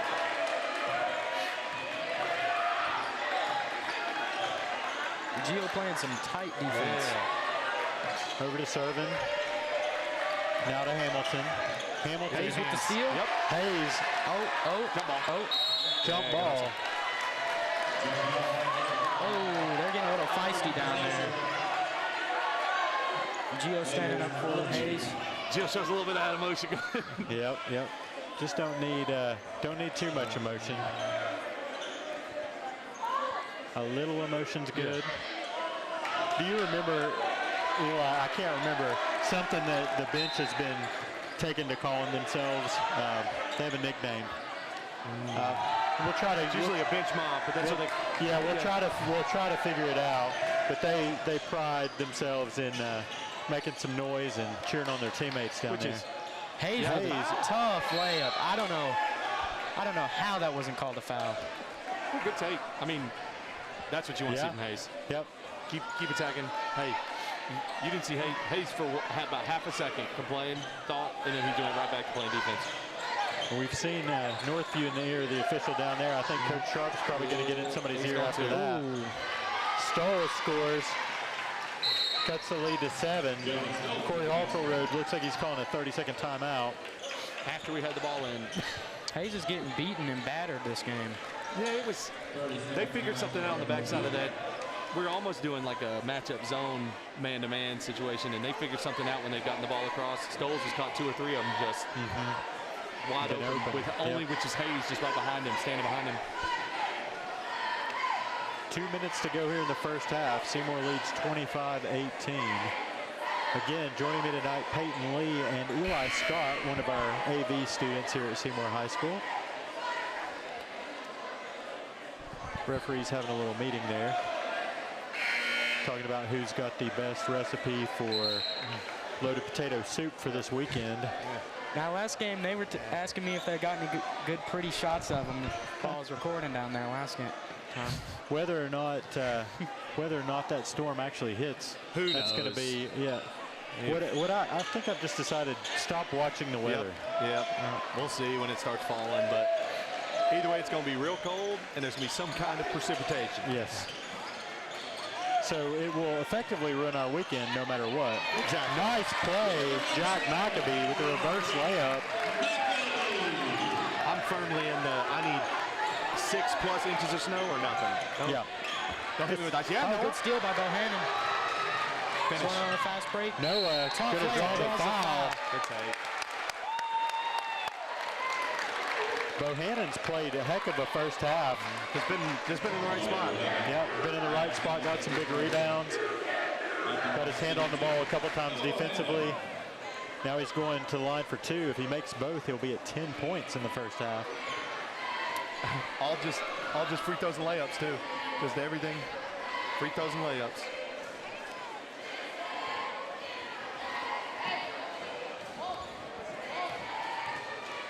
Bohannon's first free throw, no good. Probably jinxed him. Yeah, we're good at that, Jason.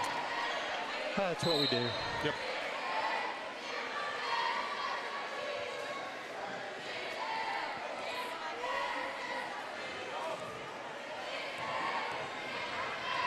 Bohannon, no good on the second. Canterbury goes up among the trees, gets the rebound. Oh, he's got it. No. They're going to call a jump ball. It's going to stay with Seymour. Noah Bohannon, by the way, older brother of Kai Bohannon, a freshman down at the end of the Eagles bench. First time, senior and a freshman, first time they've been on the same team in their lives. Ooh. Pretty interesting. I had the same situation. My brother was a senior when I was a freshman. Only got to play in one varsity game as a freshman, but we got to run on the court for a second. You got the photo op. Yeah.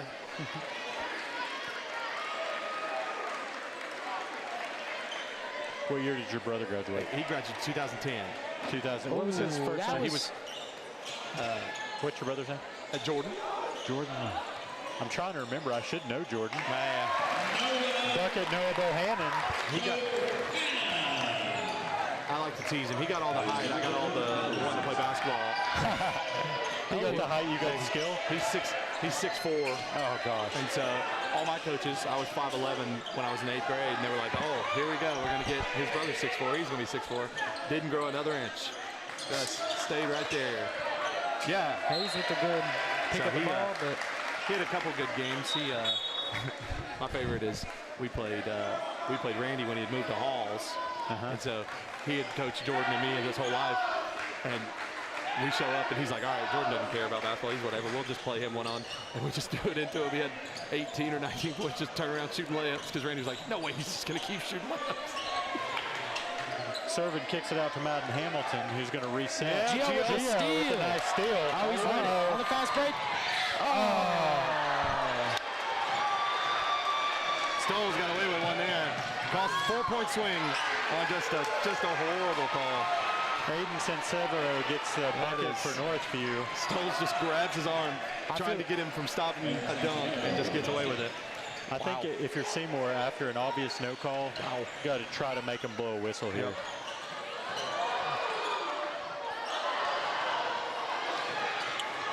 It's just such a momentum killer. Oh, I mean, it was Good call.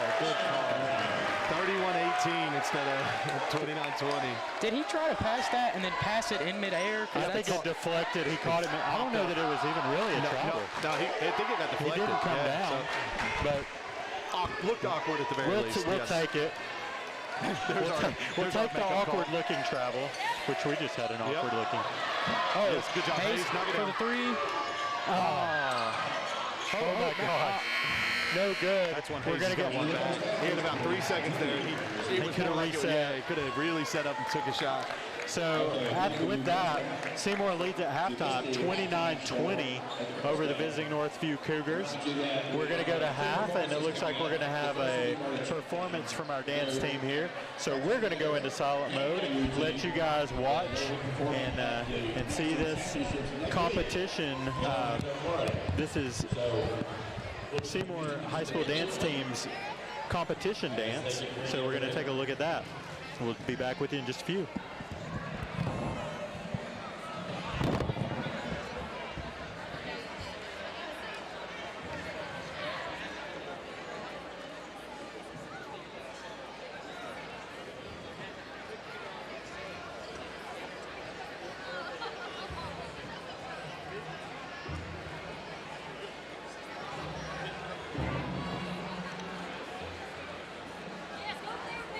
Now joining us from Seymour, Tennessee, please welcome the Seymour High School cheer team.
Bringing it in the stop for the defense.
The Seymour High School cheer team.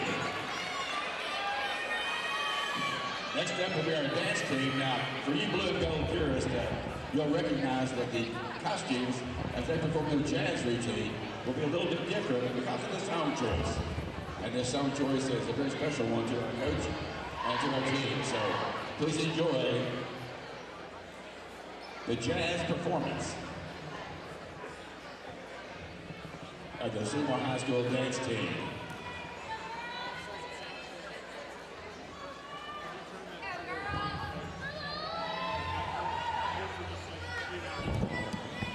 Here you go, Coach.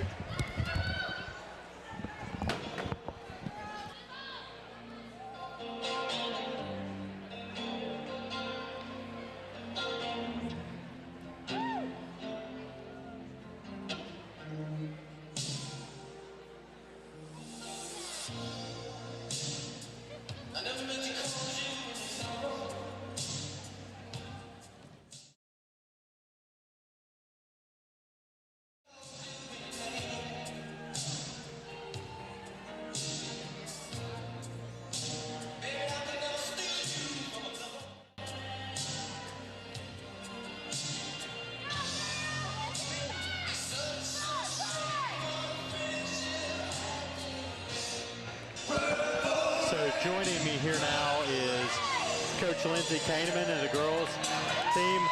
You know, Lindsay, anytime you come out on the wrong side of a game, you don't like it, and you get tired of moral victories, I'm sure. But for 3 quarters, we played with one of the best teams in the area. Maybe played over our heads a little bit in some ways, but in some other ways, you might see places we could have played better. What's your take on the game tonight? The girls gave it everything that they had, and Northview is such a good team.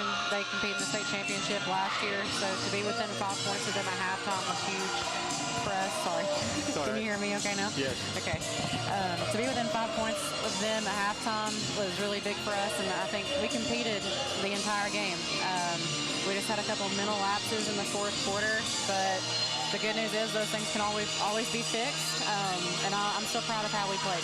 Yeah, I thought some things that really stood out to us up here were Maddie Jarvis and Emily Schultz playing down there with the trees on their team and really battling. I mean, of course, you go back and you look at rebounds, block shots, they're going to come out on top in that.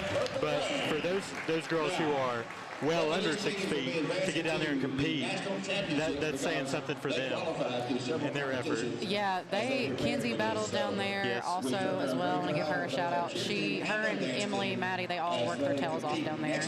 And it's hard when the girls they're 5'8", 5'7", and they're trying to compete against 6'4" and 6'5". But they gave it their all, and I couldn't be more proud of them. They did a really great job down there. Speaking of Mackenzie Warner, she got a little aggressive there with the ball a couple times, and we haven't seen a whole lot of that. And she was pretty effective, and I would say her efficiency was pretty good with her shots and things like that. Talk about those younger players and how, as they get more confident, it just adds more facets to your team. Yeah, Kenzie's really turned it around. She's playing well right now, and she's definitely getting more aggressive. I know she's getting in the gym and putting in the extra time, and it's paying off for her. Yeah, Bailey Tidwell here was our player of the game. I think she finished with 11 points. She was playing, you know, her heart out there, as always. See her on the floor a lot. It was more, not so much about her scoring, but just her effort tonight. She put in a lot of effort. Talk about what Bailey brings to your team and what she's meant to you guys this year. Bailey is such a positive spotlight on our team. I'm sure you all have noticed she's always smiling. She's always she's so positive, and she's a really great leader to us, and she also makes everybody else better around her. Even if somebody's having a bad day, she's the kind of person that will go up and talk to them and try to make them feel better. So not only is she a great athlete, she's also a great person too, and I think that's really important. Yeah. Well, I think you guys, your players and you, Coach, everybody should have their head up tonight. This is a tough team you played. You played well against them. Really limited some of their better players through the game. Got their big girl in foul trouble, and that helped out. She didn't really score much till the very end of the game. So as from fellow teacher to teacher, here's hope that we get big snow this weekend. Yes. Your little girl gets to experience that. Yes. She's right at the age where she would notice. Yep, right? Yep. She's almost 2, and she would love it. We actually talked about buying her a sled, so I'm hoping we get some snow and not so much ice. Me too. Well, enjoy it, Coach. Have a good weekend, Thank and you. hopefully I don't see you Monday. Yes, thank you. All right, that was Coach Lindsay Kahneman joining us. And now we're going to switch back to the basketball game. Bailey Tidwell, again, our player of the game. Thanks to Seymour Add Value Pharmacy for being one of our primary sponsors, along with 865 Elite, the two businesses that bring you Seymour basketball each and every home game. If you too would like to be a sponsor of Seymour basketball, let us know. You can either email me directly, daviddavis@sevier.org, or just call the school. They'll get you in touch with me and we'll figure something out. So we get back in the action. Seymour leads 29-20 over Northview. And Northview with the ball to start. That's Hamilton. Hamilton passes to Athletic Director Jim Lethco over there in the corner. And it's going to go the other way. One bobble really set off the timing for everything. They had Pickle coming around for a good look at a three, and one bobble threw it all off, and everything went downhill from there. Canterbury over to Reed Russell. Russell's now looking for what he's going to do, and he's going to take a little runner. No good. I like the idea. No barreling in there. Get on the floor. Yeah, Russell there we go. Reed with Russell. Nice hustle from Russell. I was going to fly off this ledge if they called a walk on him right there. Mid-range Canterbury. That's that David Canterbury mullet mid-range game. Yeah. Something right out of the 1980s. Him and his haircut. We like to see that from David. Now, I heard from the Pigeon Forge student section that they kept calling him Morgan Wallen the entire game. I love it. Hey, I mean, I see it. I can see it, but if that's, as a player, if they're calling you Morgan Wallen, you're getting off pretty easy, right? I was gonna say, I didn't hear anything better than that, so. It could be way worse, put it that way. Yeah.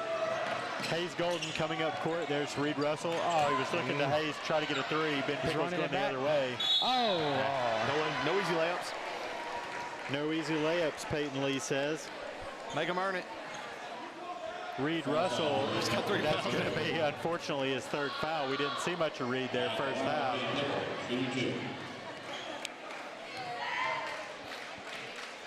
Some of those guys on the bench, they never want to see teammates get in foul trouble until they start thinking, hey, I might get in this game. Maybe 3 fouls. I'm in for 3 fouls. With Reed in foul trouble and Talon hurt, we're probably going to see those bench guys more here in the second half. Saved him a point there. Maybe it's not worth your third foul, but definitely saved him a point. Ben Pickle converts on the second. It's now a 10-point lead for Seymour, 31-21. Good bounce pass from Canterbury. Yeah, everything's... And again, it's a point Coach Hargrove is going to harp on. Hayes, mid-range, Jay.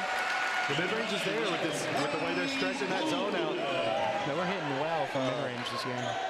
Stoles doesn't come out of the middle of the paint, so if you can... Man, he stepped out of bounds. We need to find a business owner that played for Seymour in the 80s, and they could be our mid-range sponsor. It could be. Any mid-range shots that are hit, we'll give you credit. Get in contact. All right, that's going to be knocked out by Reed Russell. He's going to stay with the Cougars. And looks like inbounding is going to be Aiden Sansevero. I've been practicing that all day and have effectively butchered it about 5 times. Madden Hamilton. Noah Bohannon with a hard defense. I won't reach. Hamilton, cross-court pass to his coaching staff. He's had a couple errant ones. Yep. Somebody might need to remind him that they are not on the team. They are not. Coach Harkleroad is wearing white, as is Emery Kane, his assistant. So maybe that's the root of the confusion. Noah Bohannon's going to go baseline, back out to Russell. Russell across to Golden. Ball deflected, kind of ruined that opportunity at a good look. I mean, they're not going to come out and pressure Hayes. He can really just take his time to set up the offense. Yeah, you got a double-digit lead. If they're not going to play aggressively, take your time. Okay, Reed Russell's going to fire the three. No good. I love his confidence, though. Good position from Noah Bohannon. Couldn't quite get the long rebound. He's got a really comfortable shot, so nothing looks rushed. You just love the confidence. Keep firing it. Off-ball foul. Another one on Jack McAbee. We've definitely had more offensive fouls and off-ball fouls called. I mean, Northview got a legal screen on the first play of the game, and ever since it's been all off the ball, all running up in transition, off the ball. All 3 fouls so far in this quarter are off of Seymour, or against Seymour. Yep. Peg Noah Bohannon right in the chest. Bohannon, good job sliding his feet there and just got the ball thrown off of him.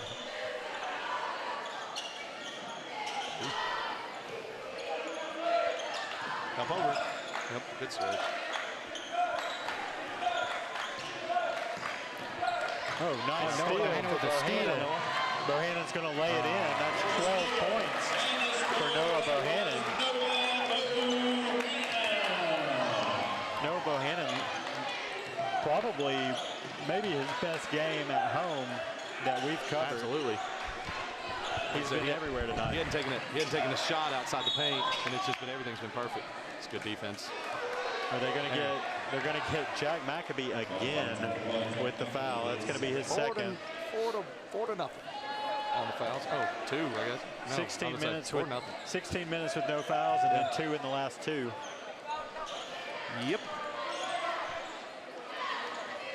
Northview inbounds. Now they're going to work it over. That's 35. You're going to live with that shot. Scholl's no good. He's done all his damage in the paint. Set it up. Yeah, heck yeah, set it up. He's slowing down the possession. Yeah, you got a double-digit lead. They're not coming after you aggressively. You make them switch into more of a 3-2 than that 2-3, and then attack it. Kick ball to call. It's going to stay with Seymour.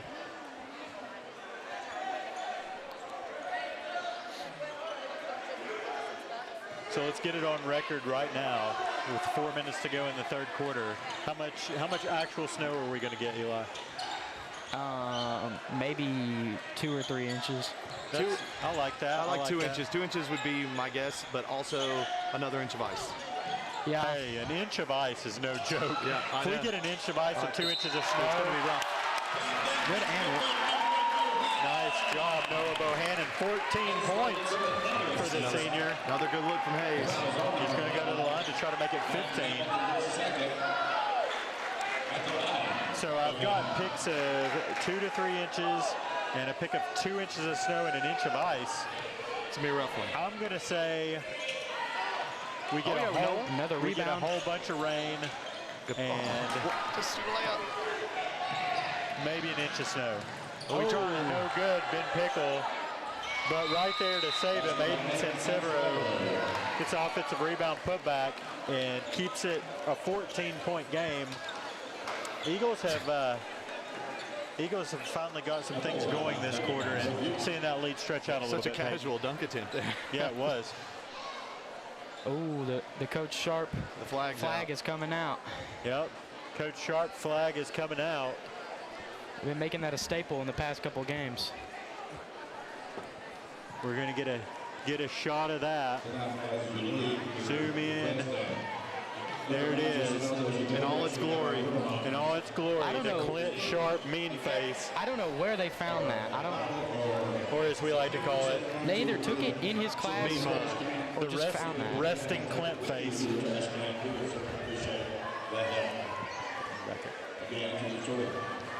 Students seem to love that one. I think that has been the best addition to the student section this year. That's been a good one. Yeah, Coach Sharp's done a good job. That's one of the big parts of having in the desert for so long. You lose students. They're like, Yeah. why would I come? We lose every time, right? So like, it's one of the building blocks he's got to get back, and it seems to have slowly over the last year and a half just kind of trickled in. Any little things we can do to get the student section back. Like I said, we need to. And we need The one is the switch behind the goal again, but Yes. it's just more fun back there. I mean, you can have a party. If you're a student watching this broadcast, I know you're not at home watching it live, but if you go back and watch this game and hear this broadcast, come to the games. Yes. Encourage your friends. Come to the games. You're only in high school once. You're sitting at home playing a video game is not going to be a Another memory. pass. What a pass. Yeah, Nice pass. I didn't start coming to the games until this year, and it's been so much fun. It is a lot of fun. I know, like you, Eli, my junior year was the year I really locked in as a fan of my high school. I went to all the games as at our school. Basketball was the place to be, so I went from freshman year on. Junior year, I started going to all the away games, and encourage any fans that want to do that. Absolutely do. It's a fun time. Don't watch us. Watch the game in person. Absolutely. It benefits the fan. It benefits the team greatly to have support here. So shooting free throws is going to be Ben Pickle. Pickle has 3 on the night. And as a team goes through that transition, if you played on a team like Hayes when he's a freshman, you saw this, it's completely empty, nothing here. To see all these fans, and it's just such a big boost to energy, all that. Seymour can bring a bunch of energy as much as any team can from the bench, right? But it's just a whole different environment from the crowd. Makes it hard to play as an opposing team, also gives you the energy. Pickle misses the second free throw. Gio Tyler with the rebound. One thing I've noticed is that Oh my goodness. when we, especially with the student section, like guys like Clay, he gets so fired up with them there. Oh yeah. And I feel like that's a big part of his rhythm, like his heat check. He's well, when you see your players on the bench getting excited, you as a student in the student section want to mirror that and be it your version of a part of the team. Good look. Good look from Maccabee. No good, but it's going to stay with Seymour. Knocked out of bounds. I believe it was off 11, Madden Hamilton.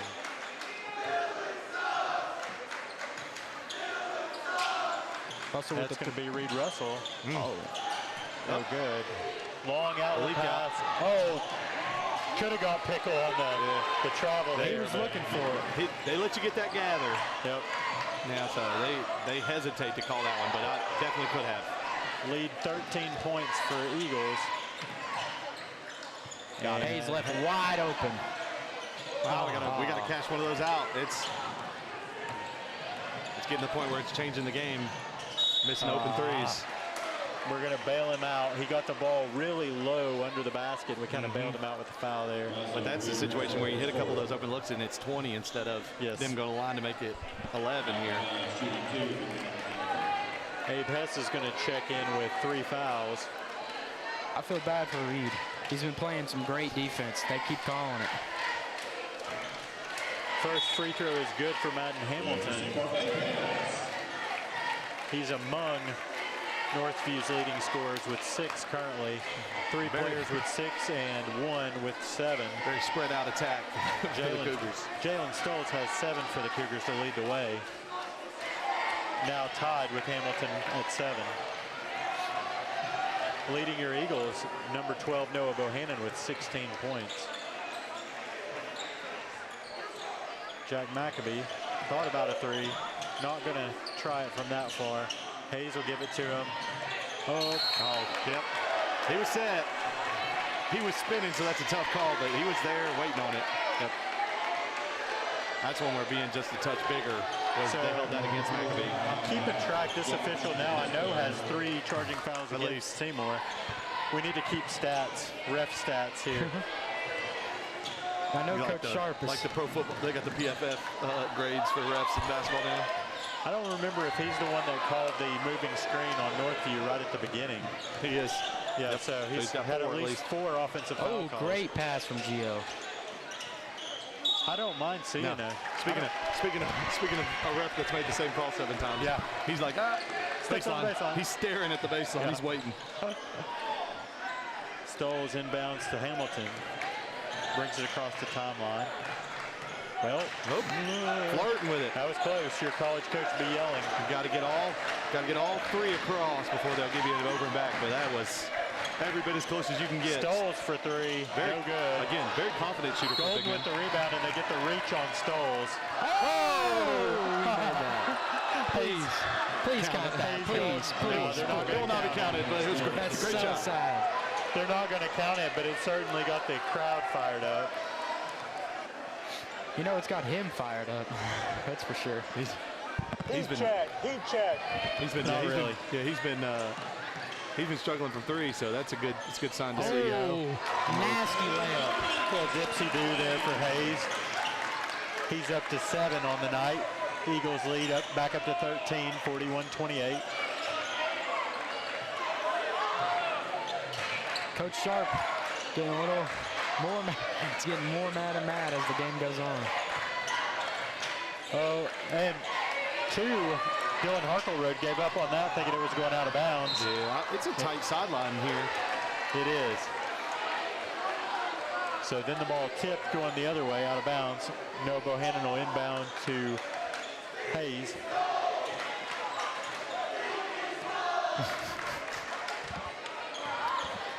Student section bringing some fun chants tonight. Giving Stoll some love over there. It's never a bad thing when student section's on you. They wouldn't be on you if you weren't a player. Hess to Gio. They called a foul on 11. That's Hamilton. You gotta love the student section getting into it, especially when they have some research on some players and stuff. That's some good stuff. Hamilton picks up his 3rd foul of the night. We played at Sevier County my senior year, and I got a bunch of buddies who go to Sevier County. Had a big sign with my mom's phone number on it. Nice. That's her classy. actual cell phone number on the thing, and I was like, all right. It was incredibly hilarious. That's going to be a 4th foul on Hamilton. They didn't Did you take get any calls? Absolutely. Didn't take Hamilton out with 3 fouls, and he just committed his 4th. We'll see if they're going to stick with him.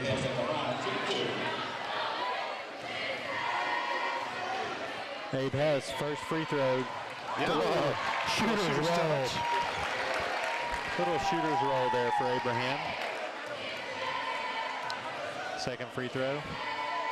Also good. Hess. Oh, I called it. Shouldn't have called it. Yeah, he got another one, and probably would have been a lane violation if he missed it. So, hey, Noah continues his run. Oh, we'll just shoot that. Nice pass. Kind of wanted to see him shoot it too, but we'll take an assist. You got 16. I'm putting that up. And that gets the lead out to 17, your largest of the night for the Eagles, 45-28 at the end of 3. You know that 17-point lead, guys. That what might that be signaling me into? A 17-game winning streak for Northview. And could have been bigger. I mean, Seymour missed some open. They've been fighting, but they've missed some open shots. Mr. Davis, could you get out there and do this? I could absolutely not, but I can certainly distract the dance team by dancing from my place in the stands. They're singing about you, Eli. What?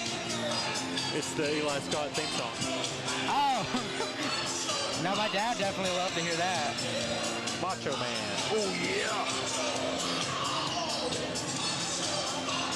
Every time I hear this song, I think of Macho Man Randy Savage. Oh, yeah. Macho Man's been dead 12 years and still everywhere. Yep. He may actually be legacy, yeah. He may be actually be a wrestler that's more popular post-career than during his career. Absolutely is. Not to break into wrestling talk here in the middle of a basketball game, but Hayes Golden with the ball. Brings it across the timeline. He's going to swing it over to Noah Bohannon. Bohannon back to Golden. Golden now down to Gio Tyler. put him in the post. And they're going to probably get... Goodness. They got Tyler with a little arm check, offensive foul. You see it coming. Yep. You know, Yep. what's the old saying? It's usually the retaliation that gets the call. Gave him a good shove, and he said, went right back to him. Yep. And when you're thin like Gio, There's no hiding out there. You're not gonna. You have to do it with your arm rather than your body. And it's a lot easier to see that little chicken wing action. Got a technical in my 4th grade basketball game this week, Jason. How about that? Gio The ref explained to me.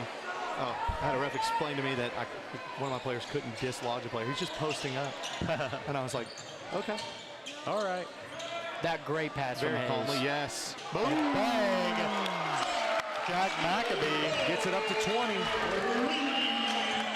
20-point lead for the Hayes. Eagles.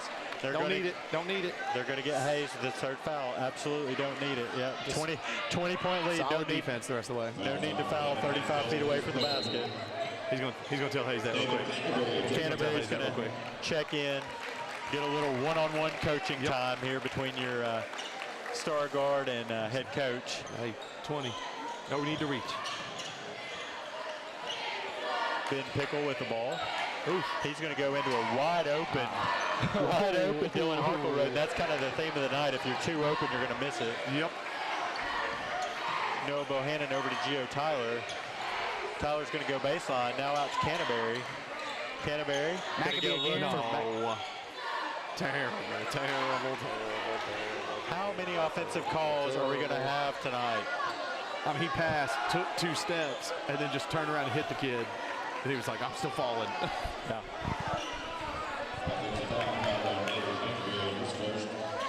Canterbury's first foul for Just John. 2-hand shove right there, too. I know whose cars are getting keyed in the parking lot. Oh, my goodness. Oh, Canterbury putting the pressure on. Stoles at the top here again. Pickle's going to have a one-on-one with Stoles here. Gio gets a hand on it, comes off Pickle. Gio Tottenham as Yes, he's it's good defense. He moves those feet and he gets those long arms in there. It's hard to defend against that if you're Pickle. Really got to shade him off with your body. That's the only thing you can do there. Canterbury going to run the point here for a little bit. Yeah. Now Canterbury's also a member of the AV class. Yes. He was a star of one of our movies we made one time. He gets a lot of love up here from the AV club. Yeah. Swing it around, Gio. Ready? Oh, for 3. Bang. Oh, okay. Good hustle by Hess. Hess is fighting in there. Yeah. Good draw. Hess is fighting.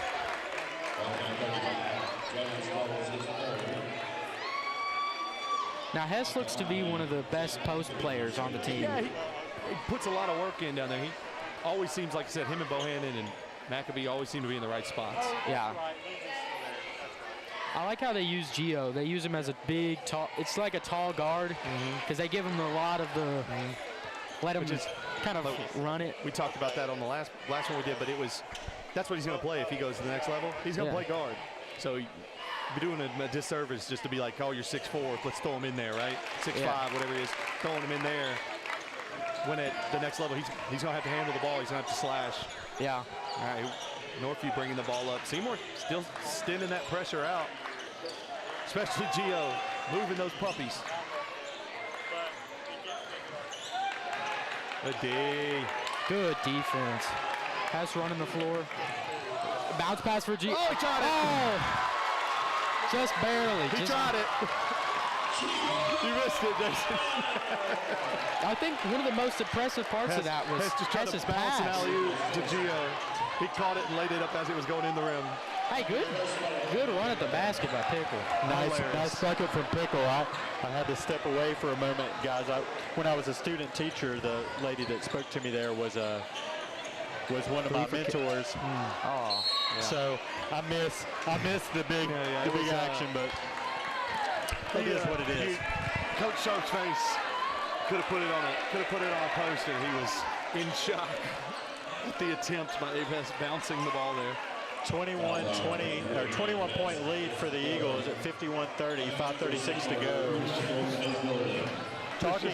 Talking to Coach Harkleroad before the game, he was not happy when I mentioned they had a 17-game winning streak. Yeah. He said, of course you had to bring that up. He kind of could. I think he could kind of see the handwriting on the wall. Yes, absolutely, and that it was going to change. Canterbury playing some great defense. All programs have trends, and even a healthy basketball program like Northview, you're going to have lulls and strong moments. You keep saying it, and I keep just audibly shivering. I'm just feeling anybody giving a 17-point, let alone a conference rival that's was a lower division, now in the same district, right? But when that having a day. But when that streak started, they're in a lower division. They just opened a school. It's like such a tough streak to even feel. Northview made 2 great hires to run their 2 programs when they started. And they've been consistent. Yep. I mean, you're looking at teams that have been around for 12, 13, 14 years now. Same coach. They've always been pretty good. Yep. And both good people as well. So no surprise. But Seymour seems to be on the rise. Hayes, nice Good little pass. move. Noah Nice again. pass. Got a chance to get to 20 here from Noah. There's the foul assist, as we could call it. Wait, what should we call it? What should we term that, Peyton? The assist that leads to the free throw line. Free throw assist, maybe. FTA's taken. That's free throw Yeah. attempts. Let's see. It's got to be a free throw assist, but Bohannon, no good on the first. I guess they've got to make one of the two free throws. You got to make one at least. I think any pass that leads directly to points, assist. Now, the nightmare would be going back and trying to track that. 100%. I'm sure they just have AI do that now, but yeah. But going to track every play that turned into, now even what they deem an assist in the NBA now is so loose. Yeah, compared to what it used to be. Yeah, they go back every time Joker has a triple double. They're like, yeah, he had 13 assists, but they counted this an assist. Right. Okay, Nice, really nice move there by Stoles. He's had a rough go of it tonight. And he just keeps putting his head down and going to the rim. It's worked out for him there. Bucket counts. Stoles now leads Northview at 9. Goes to the line shooting for his 10th point. They trail by 22, almost halfway through the fourth quarter. Put a little extra on it, rimmed out. 22-point lead for the Eagles, 54-32, 4:10 to go. Hayes passes over to Canterbury. Canterbury going to take that mid-range jumper, no good. Nice rebound, Noah Bohannon. Lost on the way up there. Watch it, Abe. No fouls, no fouls. Step back three. Woo. Splash. Aiden Severo nails the three. So good, Abe had to give him a high five. Yeah, she's showing some good sportsmanship. Abe said, okay. Lead down to 19. Reed sitting wide open in the corner. Canterbury had an open three, thought better of it. Look across court, guys. Oh, they are going to call a foul on the here. No, Yeah, that's another one they just didn't want to call foul. It was a foul, so they just gave us the ball instead. Wow. Okay. But they Interesting. It's going to be come wide. on. Wide open look for Reed. He steps in to take a shorter shot and that's when we just let the first one go. got it deflected. Or get all the way to the rim. Yeah. Pickle seems a little upset after that defense by Reed. Let's say we've had them a little frustrated all night, it feels like. Stoll is going to fire the three. He wants Good. And just like that, it's a 16-point lead. He's got a he's had, like I said, he's had a frustrating night, but he's putting together a fourth quarter. Yep. 60-second timeout. Coach Sharp's going to talk to his Eagles on the sidelines there. I love watching his animated coaching style. But he's definitely gotten a lot out of the boys this year, and you can tell, talking to the players, there's been a culture shift. Yeah. And like I always say, this is not to ever say anything bad about the prior coaching staff or the one before that or the one before that. But these boys are all bought in. Yeah, and it's a situation where love Coach Sharp, he's out here doing this thing, but just having the same coach for a stretch of time can really, like you said with Coach Harkaro, he has just been here running his program. He's been just here running his program for so long. The culture just is there. Yes. Just every summer you got a kid that played for you last summer. He comes in, builds another year on it. Coach Sharp is just getting that started, and you see he coaches a fifth grade team in the league I'm in too. So like he keeps all those kids all around the program. He wants them at the games just so they see this. Yeah, his son, a really good little fifth grade player. They have a pretty good team. Now I love how Sharp, even like when the game's going well, he doesn't let up on the players. Yep. He still gets mad. He's still screaming like he normally is. And you got to. You're always going to see that from a good coach. You expect the same level of intensity all the time. Yep. Because it's unfair to anybody who comes off that second wave not to coach them like that. Exactly. Honestly. Yeah. Stahl's first free throw is good. 9 this quarter, it feels like. Yep. Looks like Abe's having fun down at the free throw line. Making faces and talking. Him and 13 must be buddies. He's the one who got 5. Yeah, a lot of these kids They know each other, yeah. played together in the AAU circuits, played against each other growing up.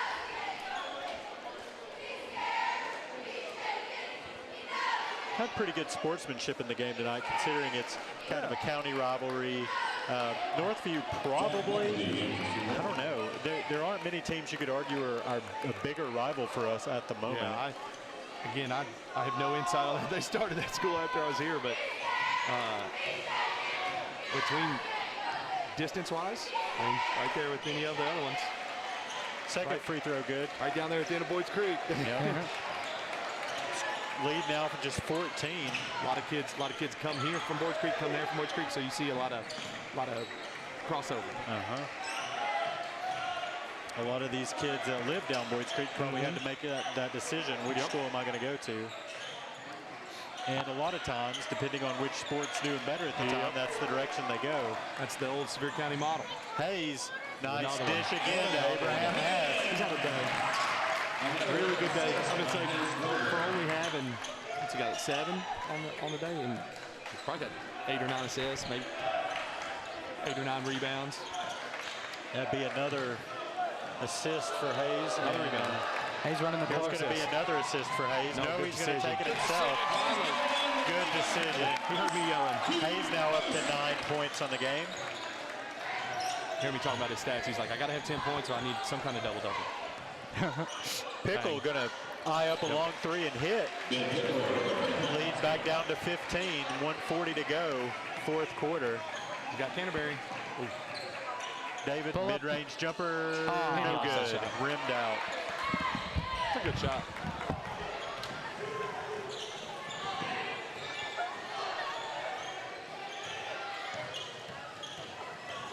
Pickle driving to the basket. He didn't have a lot of that tonight, man. Yeah, I mean, Like I said, he's been frustrated with a couple of the defensive plays we've made, so it's been you can see it on his face. He's out of it. he's got that, and so he really needs to do it more, honestly. I think what threw him off was that dunk attempt. Might have. He had it right there and just. Again, it was so casual. I thought he was just going to throw it right down. Oh. Looks like they're thinking about pulling out the sharp flag down there. They might have to. They have it on standby. That's when the last run went through, so. Eagles lead by 15. 1:14 to go on the clock.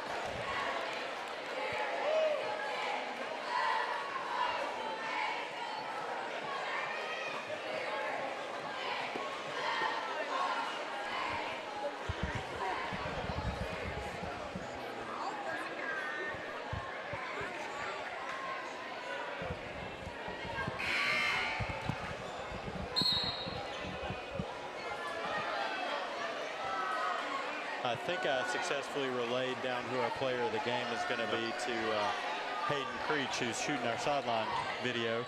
Our batteries died on our wireless communication, so we're doing hand signs. That whole first girls game, I was running around with nothing.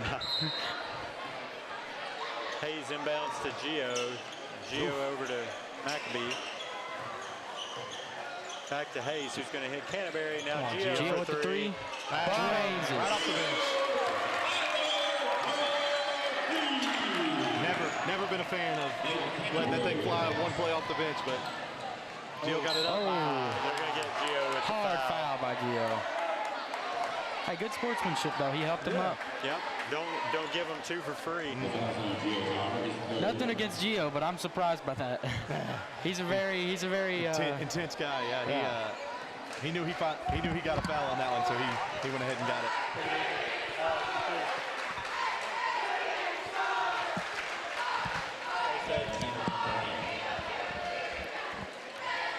Looks like the student section knew that guy's name because they're screaming. Yeah.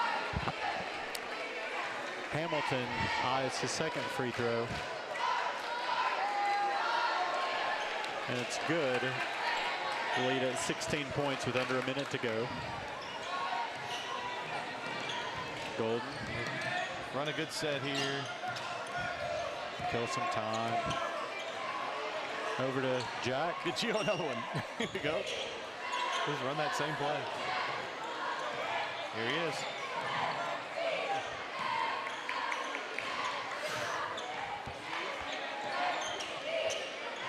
Pass over to Hayes. Eagles content to just let the clock wear down. Yeah. Down to 15 seconds. The crowd's getting into it. Hold up. Ooh, he wanted it. 10's asleep back there. Little hey, goodbye. The 17-game streak is over. Thank goodness. Seymour Eagles varsity beats Northview for the first time I can find in the record by a score of 61-45. Wouldn't mind seeing this 17-game streak go the other way, Peyton. No doubt. And it's got a chance to. I'd say we get them again this year right at their place, and then keep it rolling. So we'll talk about our player of the game here for just a moment. Our player of the game is going to be Noah Bohannon. Absolutely, it has to be. Senior has a huge night. I think he finished with 19 points, numerous rebounds. I would say he got near, probably 8 or 10. Yeah. Made things happen on defense. Just good, solid game all around for Noah. And something that we noticed last year when Noah was scoring, it was on the perimeter. Mm-hmm. Tonight, almost all of that came in the paint and the free throw line. Didn't get 1 foot outside. Didn't get 1 foot outside the paint on any of his shots, and loved every one of them. Probably could have even had a couple more shots when he decided to pass. Yeah. And 12. Noah. all right, so we're going to try to get Noah Bohannon up here and talk to him real quick. Bring you our post-game info here. Get everything pulled up. Hopefully Noah will be with us here in just a moment. We'll also try to get Coach Sharp on. That was really fun. Let's see. Now you're getting to see how the sausage is made because I can't run the computer and keep talking. So Noah Bohannon, our player of the game, hopefully he'll get up here and join us shortly. We can talk for just a all right, Peyton's going to go, so maybe I'll just sit here and hum for a minute. I'm by myself. We'll wait around for Coach Clint Sharp and Noah Bohannon if we can get them. If not, we'll bid you farewell for the evening.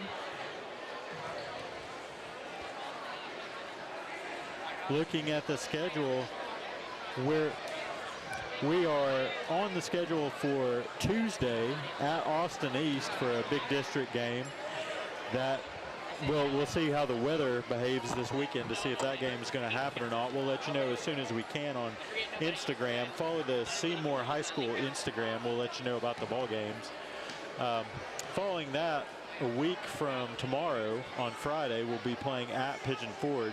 So 2 road games on the schedule for next week. Next time we're going to be home will be Tuesday, February 3rd against Cocke County, district rivalry game. Then we travel to Northview following that. So that's a rundown of the next 4 games.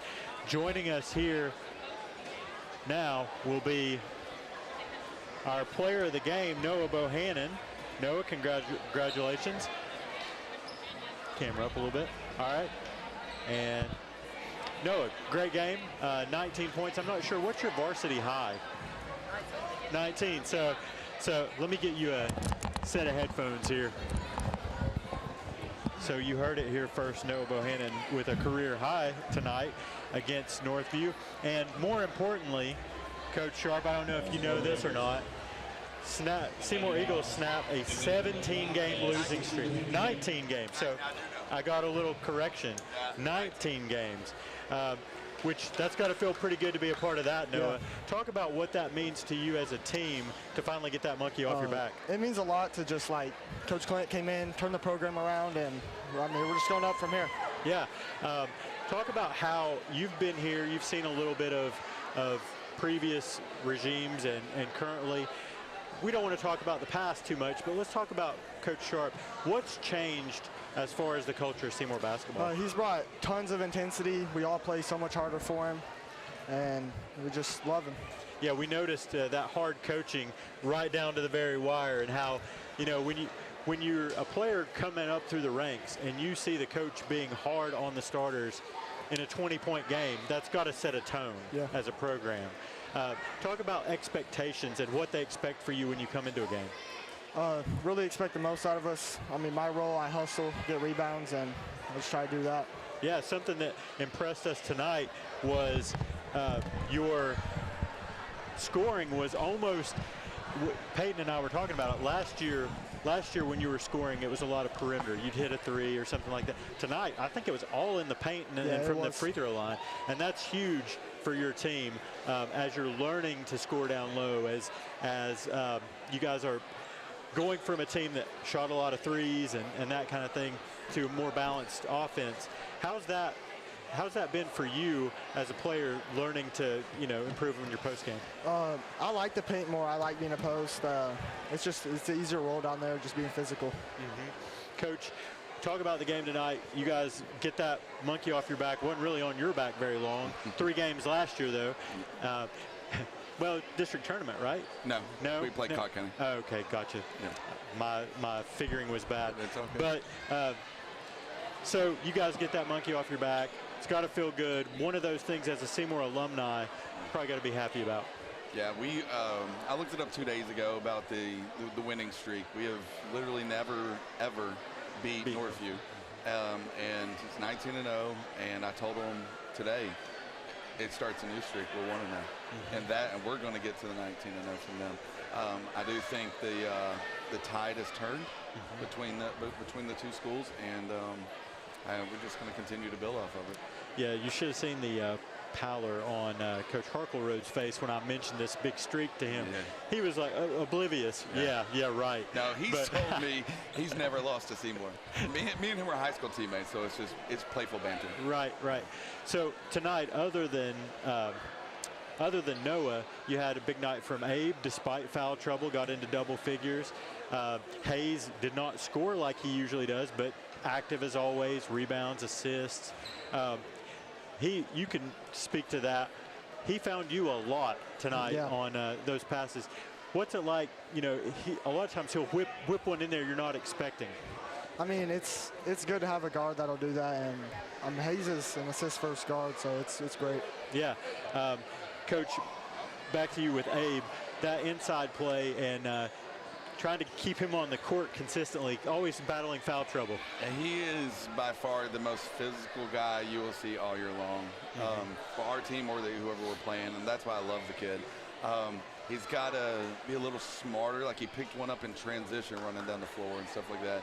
We talked to him at halftime about it and those kind of things because he's our enforcer.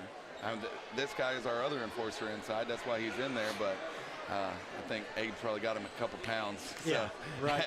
Abe pushes people around a lot. You know, Noah's going to outwork you. Abe's going to push you. And so it's a great dynamic to have. I don't think there really anybody we play has 2 post players work as hard as those 2 do. You know? Something we noticed tonight, 4 offensive foul calls, all from the same official. Do you think does it play into their head a little bit? Can you as a coach sometimes get into the ear of an official and get a consistent call like that? You can try. You have to, like with anything else, you got to manipulate them because they're people too, and some of them have thinner skin than others. The young ref tonight, I don't think he's done a varsity game before. Right. And so you could tell he was a little out of it. But at the end of the day, refs can dictate some things, but I've never been the type to blame a ref for a win or a loss. Yeah. You know, like, we control our own fate. We hit layups, we hit free throws, we hit open shots. We're fine. Yep. You know? I did think, I wasn't on court to hear things in the game, but it did seem like for a rivalry game with a long streak like that, pretty good sportsmanship all around. And I know, have you guys played with some of those kids before? I know neighboring schools, sometimes that happens. Yeah, I grew up playing elementary school with Ben. Yeah. Okay. Yeah, Ben Pickle, one of their better players. Didn't have a great night tonight. Played better against y'all last year. Same with Stoles. What was your strategy going into this game? They're missing their point guard, so we're supposed to come out and pressure them a lot more. We kind of forgot that until halftime, and so at halftime we came out and tried to pressure them, make them feel a little bit uncomfortable. But with Stoltz and Pickle, they're two great shooters, especially Pickle. He can get hot at any time. We're supposed to crowd him, supposed to stay close to him. We lost him a couple times, we lost Stoltz a couple times. But I do think our defense was better in the second half. They just kept getting wide open shots in the first half. That's just not who we are. We had to fix it. What was your big adjustment there at half? It certainly seemed like you guys came out with a different intensity, different maybe focus on efficiency. Well, I told them that we have to do what we do, and what we do is we pressure, we're physical, we do all of those things. We weren't communicating, we were playing a little soft, we weren't playing ourselves, so we had to get back to just being us. Yeah. All right, well, thank you guys very much, and let's cross our fingers and hope for some snow. Not enough to disrupt your games, but no, you know. Hey, being out tomorrow would be awesome. Yeah. Yeah. See you guys. Thanks a lot, and thank you for joining us on Seymour High School YouTube, and we're going to sign off for the night. Fly, Eagles, fly. Way to go as the Eagles break a 19-game losing streak against Northview.